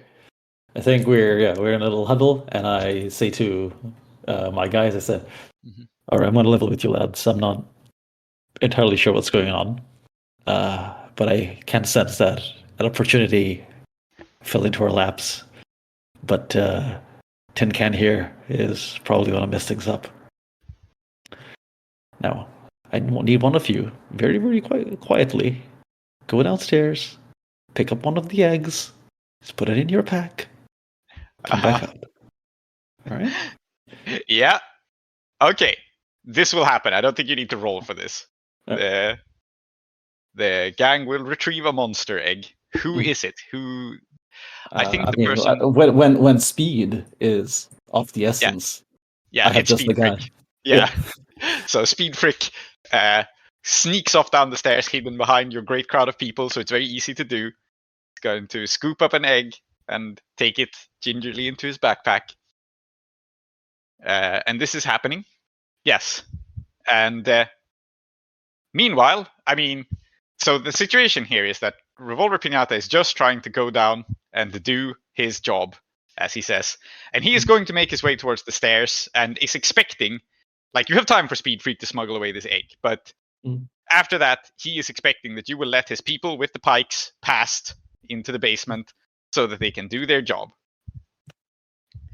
And yeah, he is being somewhat rude about this. Like, he is stalling for time by kicking the buck upwards to say, like, you can take it up with Asherdan. But at this point, he is kind of rudely just going like, I am just going to go ahead with my job. The train won't wait forever. We're going down in the basement. We are stabbing the monster and we are dragging it up.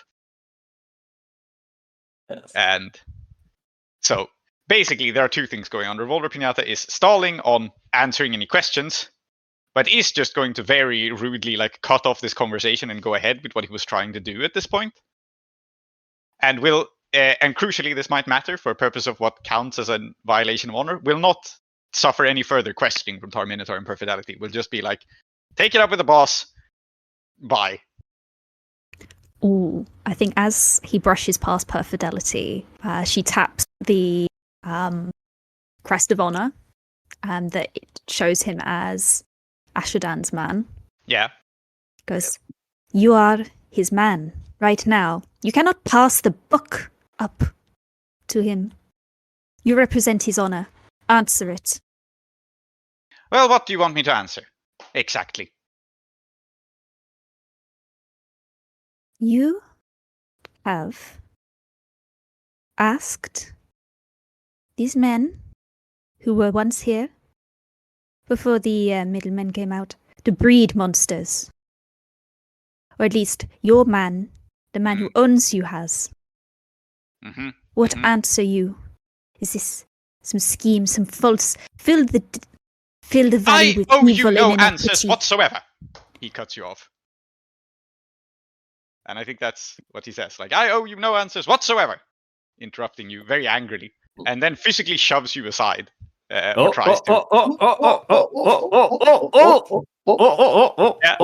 He done goofed. Yeah, he it's done- just it's not a very hard shove. It's just like putting a hand on you, but But I'm just a little. Fall down, roll squire. around. Yeah. Be one of those football players, you know. I think Perfidelity looks over at Thick as a Brick, because Thick as a Brick has taught her how to fake a foul. yeah. Do this. And like goes down, like flops down to the floor, like picks the withered knee up and goes, and like soundless pain, rolling around on the floor, pointing up. You fouled me! You fouled me! Mhm. Not oversell it. Uh-huh. You are a knight. Uh-huh. Well, But this is thick as a brick talking. Yeah. Yeah. Okay, so that's what he does. Okay, fair enough. So he will push his way past down the stairs. Now I will point out it's very crowded, and I think as part of doing this, Revolver Pinata will be going down the stairs, which means that none of you are in a position to just maybe Perfidelity, but certainly neither Iskandaric nor Tar-Minotaur are in a position to just reach out and strike at Revolver Pinata in this moment. Like, you can move after him by stealth, or you can attack his people, or you can bum rush him in the stairs, but he's too far away to just be for you to just draw a weapon and strike. So what do you do? He's going on the train, you said? No, he's not going down the train now. That's later. He's going down the stairs to get the monster now. Oh, he's going down the stairs to get the monster. So he's going towards his men. Yeah. He is bringing them with him, in fact. What is going on here is that he is very anxious to get this job done, and so he's going to try to lead his men down the stairs, which means that he probably wasn't planning on doing this, but now he's going first into the monster-infested basement, which he would ordinarily be too scared to do. So he is going down the stairs with the gesture of come on, men, come after me, come stab the beast. Yeah. Then I think I'm going to. I mean, you got pushed. Do you need should I put my hand up to help you up, Perfidelity, first? Oh, can I do it? To be friends. Sure. Nice gesture. Yeah.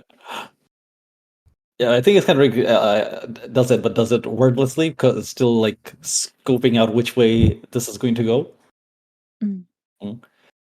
And you know what? I would invite you to read me as Perfidelity squeezes your hand. Very nice. Yeah. Yeah. Yes, it is a 9. I think I'm going to. So I'm reading Perfidelity.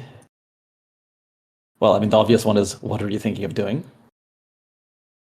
Yeah, so I think here, what I'm thinking of doing is punishing Revolver Pinata in lieu of his masterful this of protecting the monster, or at least giving help, because it has asked me for help, and you can tell because I am a knight.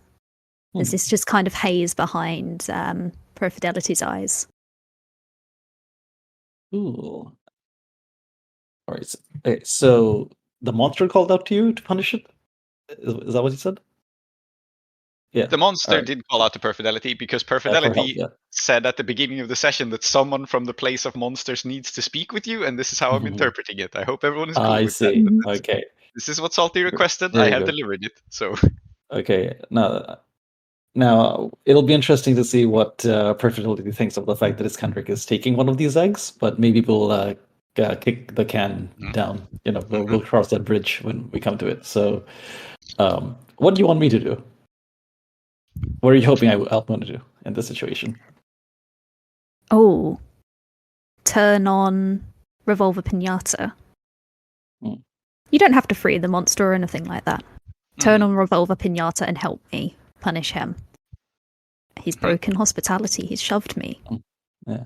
And you can tell because even as Perfidelity squeezes your hand and looks up to you, I think you probably have a good couple of inches on her. She's quivering just a little bit. Normally she's quite still, but that kind of tremor is more obvious now. I think Iskandaric's going to do it. I think we're gonna turn on them here because I don't think it makes much of a difference to me when this fight happens. Actually. Yep. So what will happen here is violence is about to break out. So what do you do as? I mean, so far nothing actually that dramatic has happened. Revolver Pinata has shoved his way past Perfidelity down the stairs, and Perfidelity dramatically fell over. That's it. But what happens next? You want me to outline the battle plan? Yes, but also just out of character, do we want Revolver Pinata alive to answer what he's actually up to, or No, I don't care. okay? I guess I don't really care. But actually, no, I might care a little bit. I don't I'm- mind. Like I don't care that much, but I might care a little bit. But Okay. I think Well, then it sounds like the battle plan is Iskandaric is trying to keep Revolver Pinata alive, but if he dies, he dies. yeah. Right? Mm. Yep. Because here's what I was going to suggest. Okay. They go into the house. Mhm. I set fire to the house. Yeah. All right. Okay. Anyone comes Now- out, we shoot them. Okay. The end. So you are just going to wait for all of them to file down into the basement and then set fire to the house. Yes. That's- Okay. Yeah, I'm okay with this because if Revolver Pinata, like he's got no battle sense whatsoever. He's just all of them are Yeah. going into a basement. I mean, come on, Mhm. come on. So the question then is how Tar-Minotaur communicates this to Iskandaric, because we know as characters that all of Lady Iskandaric's troops are right here, but I don't think it will be possible for Tar-Minotaur to go like all of them. You don't know that there isn't one of Iskandaric's people in the basement or in some back room or something. So do you communicate this in any way, or do you just go like flame on? Can You're right here, I'll just tell you. Tar-Minotaur just directly tell me because we're all upstairs and they're all downstairs. Yeah. You're right here, and you're Yeah. and you're in the situation. I think I'll just say. I'll just say, you have not received your reward, have you? I will point out also, Iskandaric, you have one very injured person with. Yeah, but I've cleared him to get onto the train to get like medical. You have, but he attention. still needs to be physically carried out of the building. Yeah, just yeah. a reminder. Yeah, okay. I mean, I've got 10 guys with me. Like 2 of them can take them. It's just stretcher him over. Yeah. please go on then. Yeah, I think Yeah, I'll just say. I've not been paid. It's like, Yeah. no. I mean, he hasn't paid me for this, but I've got my eye on something else that I could get a hold of. Very well. And if he's here, that means that he hasn't picked it up yet. I don't ask you. I don't ask you what this means yet. I think the only part that I'm happy with is that you're okay with not getting paid right now. Because what I think I say next is the easiest way to deal with this situation is to set them on fire while they're in that house. I can do this.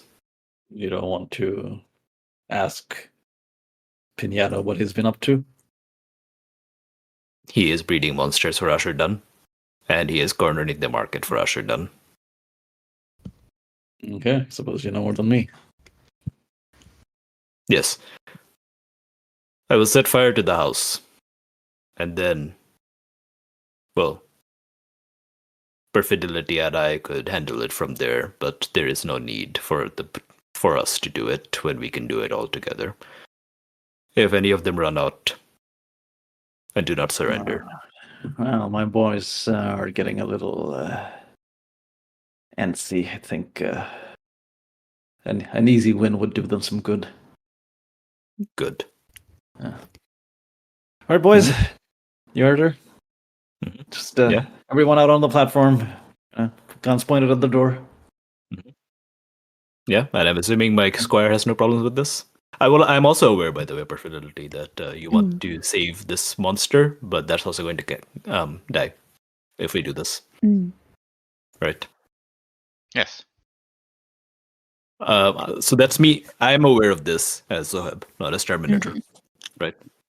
Yes. I think Perfidelity places a hand. Tar-Minotaur's gauntlet because this. It seems awfully underhanded, Master. Not that he deserves a fair death or anything, but is this really the way? How many of them did you count, my Squire?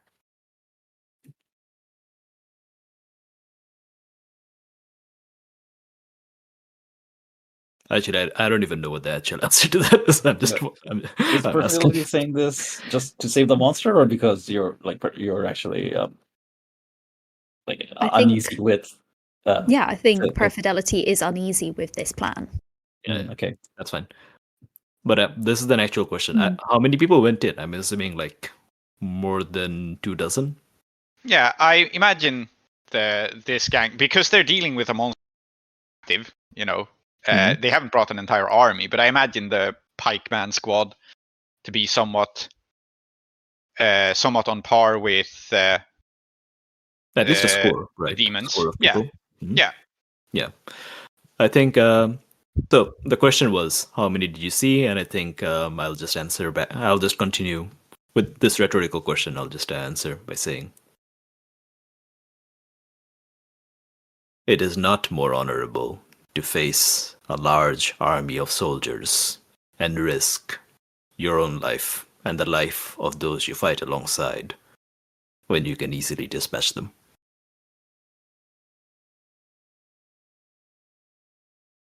I think Perfidelity turns to probably thick as a brick. Goes,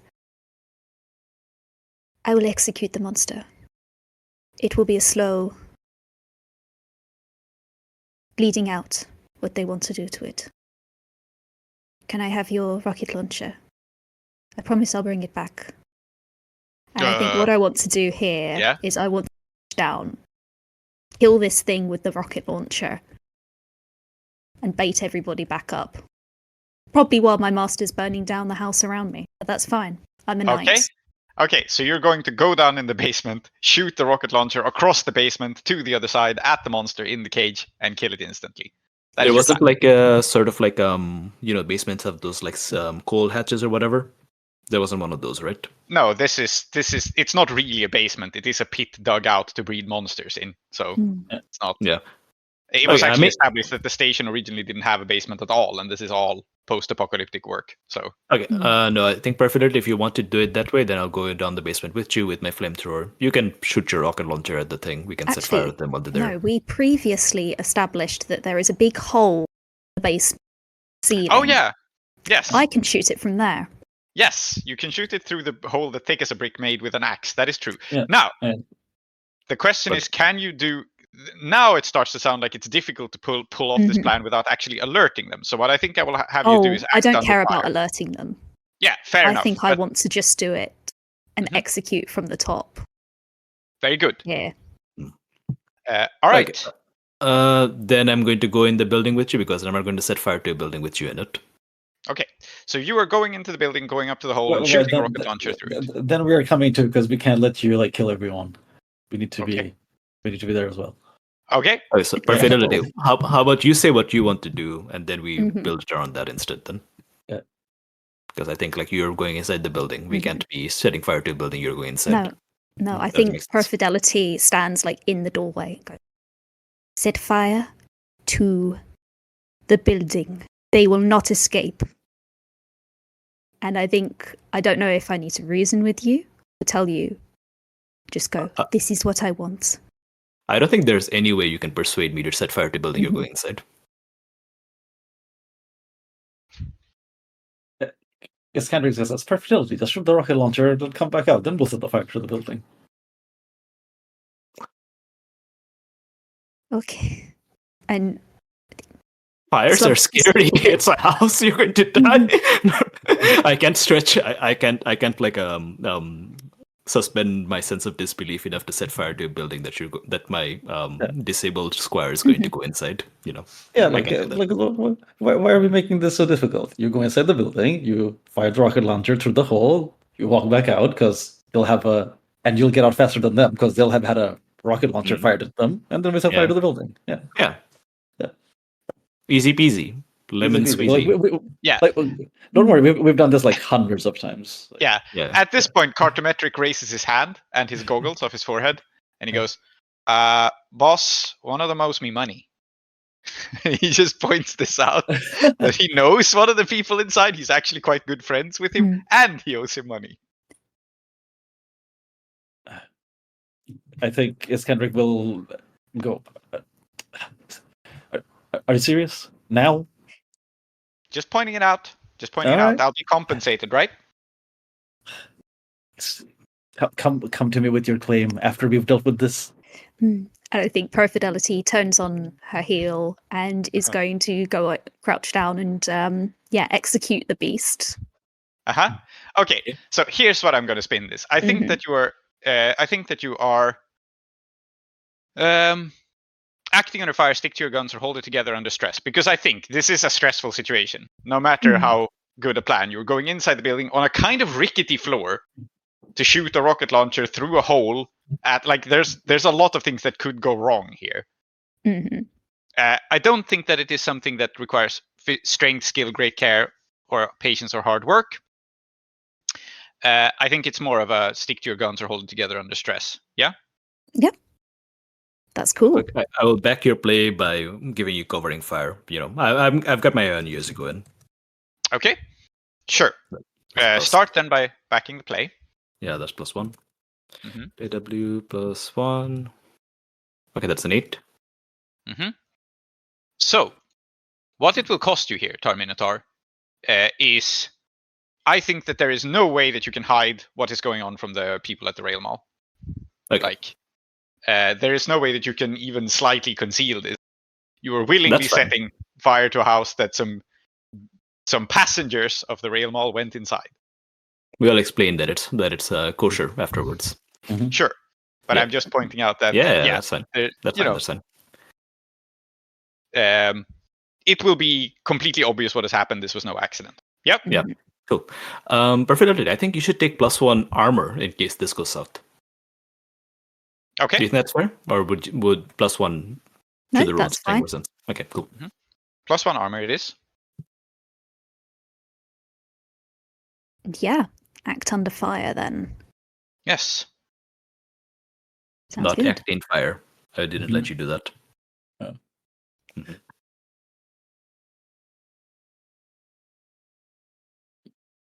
Fantastic, yeah. It is a 7. So, what will it cost you? So you accomplish what you set out to do, which is you go up to the hole, you crouch down, you fire a rocket launcher through it, and you kill the beast instantly and painlessly. There's a big explosion. You probably kill some of the people in there as well, because there's a big explosion. The cage blows up. And what it will cost you... See that gas station. Yes. And what it will cost you is that the floor underneath you gives way and you fall into the basement. Oh, man. All right. You were standing on a very, very rickety, chopped up floor as you were doing this, so I think it makes perfect sense. Like, the explosion knocks you slightly off balance, and then the floor just collapses, because it has been cut up with a hatchet. It was not meant to stand up under this. And so you will fall into the basement, surrounded by hostiles, with the rocket launcher, and there will be a great deal of confusion. What do you do?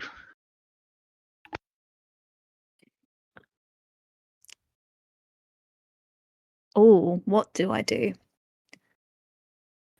I think you go next, because you've gone, right? I think we should go. Is it fair? I think while there's that moment of like, oops, what's going on downstairs? You guys have an opportunity. Yeah, I think Iskandaric sees you plop down into the hole. Maybe there's like a split second of but then she pulls out like a whistle, blows on it hard, which is just like the signal for like go. Yeah, I think then I'm going to rush towards the hole with my flamethrower on. Yeah, and I'm going to jump down into the hole. Okay. So I think Tar-Minotaur, you are trying something challenging, and this is challenging not only because you are jumping in the hole and it is a fall. It is challenging because Thick as a Brick has the exact same idea, because Thick as a Brick really likes Perfidelity, and so as the go signal goes, Thick as a Brick will without fear or hesitation jump into the hole after his friend. Why is that a problem for me? Because you might knock into each other, like two people doing a jump at the same time. Okay, so the he might get in your way. You're two big lads. You might get stuck in the hole together. Yeah, or one of you might knock the other over or land on the other or something. Like two people jumping at roughly the same time is a dangerous and difficult proposition. Okay.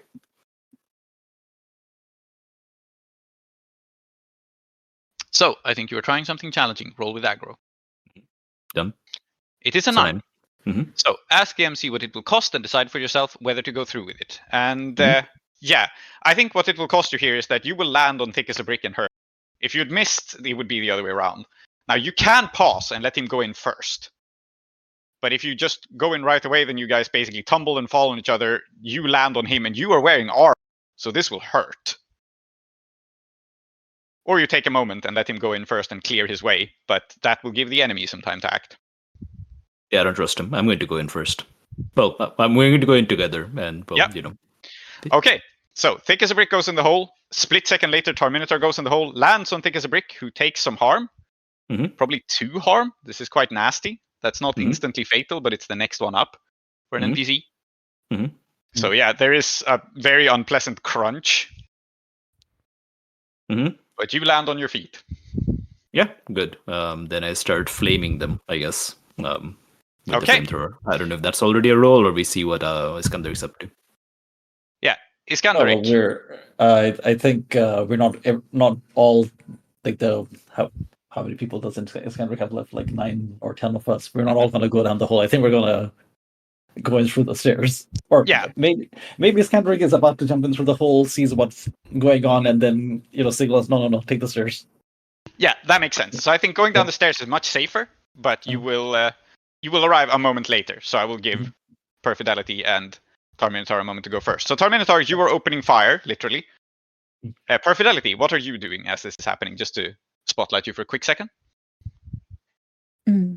Oh, I think Perfidelity is going for Revolver Pinata specifically Mm-hmm.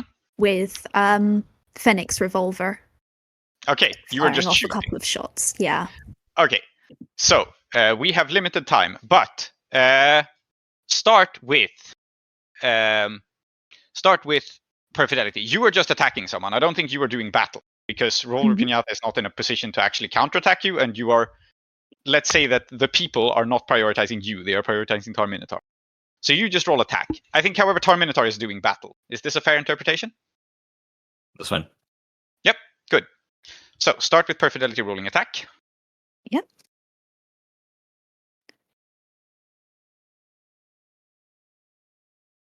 Nice.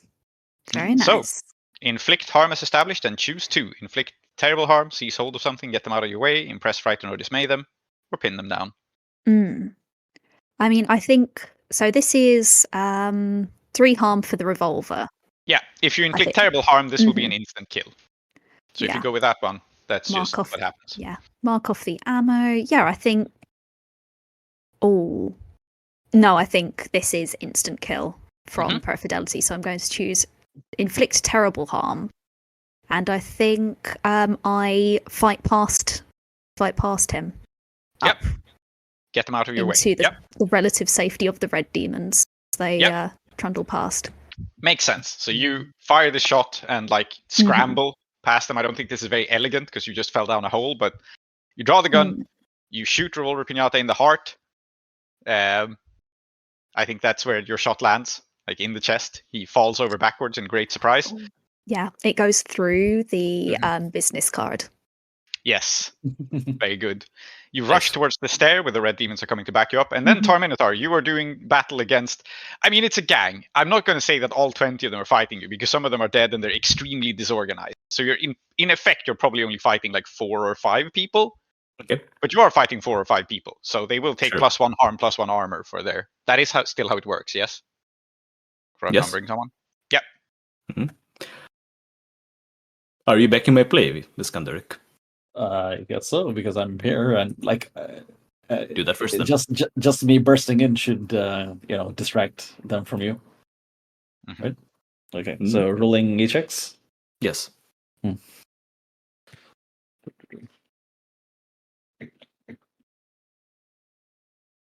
14. Okay. Yeah, you help choose out. something to give me. Yeah, I'm going to give you.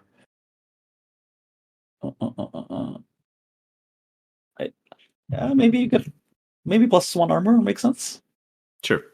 Yeah, it's fine for me. Yeah. I mean, do you prefer to do more damage or do you prefer to not take damage? Because I suppose, yeah. No, I If you mean do that it armor's fine. Thank you. armor's fine? Yeah, okay. Yeah. Yep, cool. Mm. Nice. Okay, time to do battle then with my flamethrower. So that's 2 rolls. That's an 8 and a 5. And 8 and a 5. Okay. I'm going to turn the. Yes, the one of them I can turn into a partial. I can either turn one into a partial or one into a full. Yes. Mm-hmm. Yes, that seems right. Mm-hmm.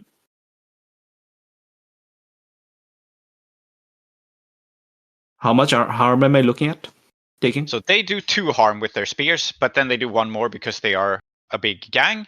So 3, I think. And I don't know if armor piercing is a thing in this game, but I feel like the big boar spears kind of make sense for that. Okay. Or no, our AP just ignores armor, then never mind. No, that does not make sense actually. Okay. I have 2 armor normally. I'm being given 1 more armor, so essentially I would take no harm normally. Yes. Unless yes. Unless I But take terrible harm for the Yeah, if you miss, you take terrible harm. So and if you choose to miss to defend yourself, there will be 1 harm in the equation then. Otherwise, there will be 0. Okay.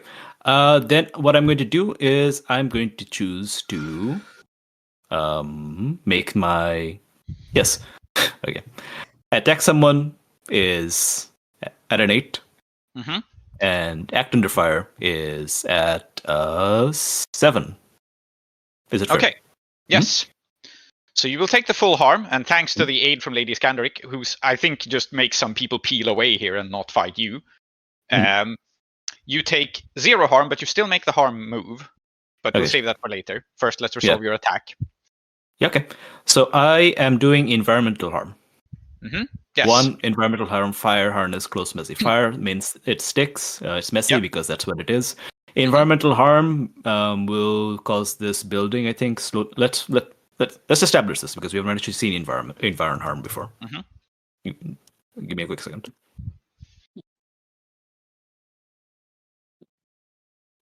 I know what it does to people. I'm looking for the rules for what it does to a building. 1 environmental harm. Inflicts severe cosmetic damage on buildings and structures, many holes or large holes, no intact glass, burning or smoldering. Yep. 2 harm can blow through. Of course, we are not blowing through. I am inside the building. Yep. And what happens to people inside the building is that they take 4 harm armor piercing. Yes. The people inside the building are flamethrowered. Like, there's no issue about this. Yes. I think, though, the situation here is if you do your 1 environmental harm, so you can step this up to do terrible harm with one of your options. If you do that, then the building will be ablaze. Then you are also destroying the building. I don't know if that's something you care about, but I think if the building is intact, there is still a chance for people to maybe escape or give up. If you choose to do terrible harm, then the building is on fire. I mean, you're in the building, so that's also a problem for you. But if you go that route, I think none of them can escape without your say-so. None of them effectively can escape without being let out if you do terrible harm to the building. No, I think I'll just pin them down instead. Okay. Pin them down. Again, can I also make my way out? Is that a thing? Or is that a separate thing? It's a separate thing, but they are immobilized, cornered, boxed in, because you still need to make your harm move. So the people nearest to you catch fire. The people furthest from you can't get out of the building because there's red demons. There's you in the way. Yeah, makes sense. Okay, next make the harm move with 0. That's an 8. Yes, and now I need to look up the harm move here. Yes. So what will happen here is that I will spin this as you lose track of something or someone you're attending to. So you are stabbed a couple of times and you are forced away from Thick as a Brick, who is you. So Tar-Minotaur, Perfidelity, Iskandaric, and the Red Demons. You are all by the stairs. Thick as a Brick is on the floor, groaning, surrounded by fire, and he will almost certainly die unless someone rushes into the Inferno and saves him. This is the consequence of the harm move. But not me. I can't do it because I can see it. Yeah, exactly. Okay. You can't. What I'm telling you is because of the harm move, you can't stop and pick him up. You were by him. So the consequence here is you move away from him without thinking about this. because it's a chaotic and confusing situation. Yeah, Are you going to rush I into a think, fire to save your guy? I think it's like in our nature to rush into and save our guy. I was gonna say we could rush in and start like axing and knifing people down anyway. And Yeah. as we So do that, yeah, this is actually your cruise instinct. So if you don't want to rush in, Iskandaric, you have to roll leadership. But if you do want to rush in, then you're running your entire gang into danger. Yeah. This is why I picked pin them down rather than do more harm, because we are inside this building. Yeah. Mm-hmm. Yeah. Well, I'll describe what we would do, and then we can, I guess, roll whatever it is that we came into the stairs. There's like they're scattered. They're disorganized. They've got Tar-Minotaur among them. Yeah. So we just go in. We pick off the stragglers, knife and next them. Right. Okay. So I think then the danger here is not the fire. If your goal is to just like kill everyone in the room to give you space to act sensibly, then I think you were also doing battle. I think you had the chance to just run away here, but if you want to rush in and save Thick as a Brick in this manner, then it is do battle. And you also roll 2 and assign 1 to attack and defense. So use the do battle macro, which was what? $DB. Are they still alive? Well, there are some that are. Like, Okay. this all happened so quickly, right? You set fire to a whole mess of them. But I think if we're rushing in... So, how I'm framing this essentially is you can just leave them all to die if you're fine with Thick as a Brick dying alongside them. But if you're rushing in and engaging with them, then I think, you don't die instantly from being set on fire. So there's a general chaos and confusion. They're not very effective fighters, but they can certainly try to escape and throw themselves at the demons coming down the stairs as they try to get up the stairs and escape, right? Okay. So, So I've got 7 and also 7. Yeah, you got your hard is 3, your cool is 0, so you can turn one of these into a 10. Yeah. Turn one of these into a 10. So if you do it defensively, then you take no harm. I recommend doing it less harm. defensively because the building is Yeah, on fire. I know. Yeah, I'm gonna do it defensively. Turn the Okay. So what I have established about these guys is they deal 2 harm. So that is, as established, what you were endangering yourself to. They are, however, on fire, so I'm going to give them -1 harm for that. Because they're disorganized fighters. And your gangs are roughly the same size, so there's no difference there. So you take 1 harm, and then you take less harm. So your gang takes 0 harm. And I don't think... in that case, I mean, we also had armor, and in that case, should I have... Yeah. Wait, so the taking it to defense isn't really helping much? Am I getting that right? Yeah, I guess that. And the gang doesn't take the harm move, correct? I don't think it does. No, it doesn't. Not for most NPCs. If you want to, you can, but I don't think these guys do. No. So yes, I think Tar-Minotaur has set them up that they're not a very effective fighting force. So I'm going to say they deal a default of 1 harm. With your armor, you can tank that. So you don't have to assign this to defense. No. Yeah, so let's assign it to offense instead, which is more our speed anyway, I think. Okay. To just, Yes. So then what you are choosing is here, like you're sort of fighting the fire and the people at the same time. But I think a valid pick from your attack summon is to seize hold of something, that being Thick as a Brick. Yep. And then you can pick 1 more option because you got a 10 on attack. Yeah, okay, so we seize hold of Thick as a Brick, and you can choose Inflict Terrible Harm, get them out of your way, Impress, Frighten, or Dismay them, or pin them down. I think if you go with Inflict Terrible Harm here, then they die very quickly. They're dead either way, but if you go with that one, they die very quickly. Yeah, let's kill them very quickly. Let them get out of the house on fire. Yeah, that's the honorable thing that to makes do. sense. Yeah. So they get stabbed down. There is an absolute massacre. You get a quite injured Thick as a Brick out of the way, who, let me remind you, 2 harm is a lot for an NPC. He is fucked up. Yeah. But he is dragged out of the building. The people, the monster is dead. The people are dead. The building is crumbling, on fire. I mean, unless someone puts out the fire, it's still going to burn down. It's just going to do it slower than if Tar-Minotaur had decided to destroy it all at once. There is a great smoldering inferno, and you escape to find the entirety of the rail mall looking at what the fuck just happened. Because, I mean, there's quite a lot of people on the train who are certainly seeing this and who are more than a little bit alarmed. And I think that is where we have to wrap on that cliffhanger. Yeah. Yay. Sounds good. You've been listening to Desperate Attune Season 3, called No Anthem. I've been your host, Holly. With me have also been Zoheb, Aadiyat, Salty, and Tree. If you'd like to support our show, you can do so at patreon.com/desperateattune, which will give you access to our Discord and also give you access to our episodes 1 week early. If you'd prefer a one-time donation, you can do so at ko-fi.com/desperateattune, or you can buy our book Sunmirror at desperateattune.itch.io.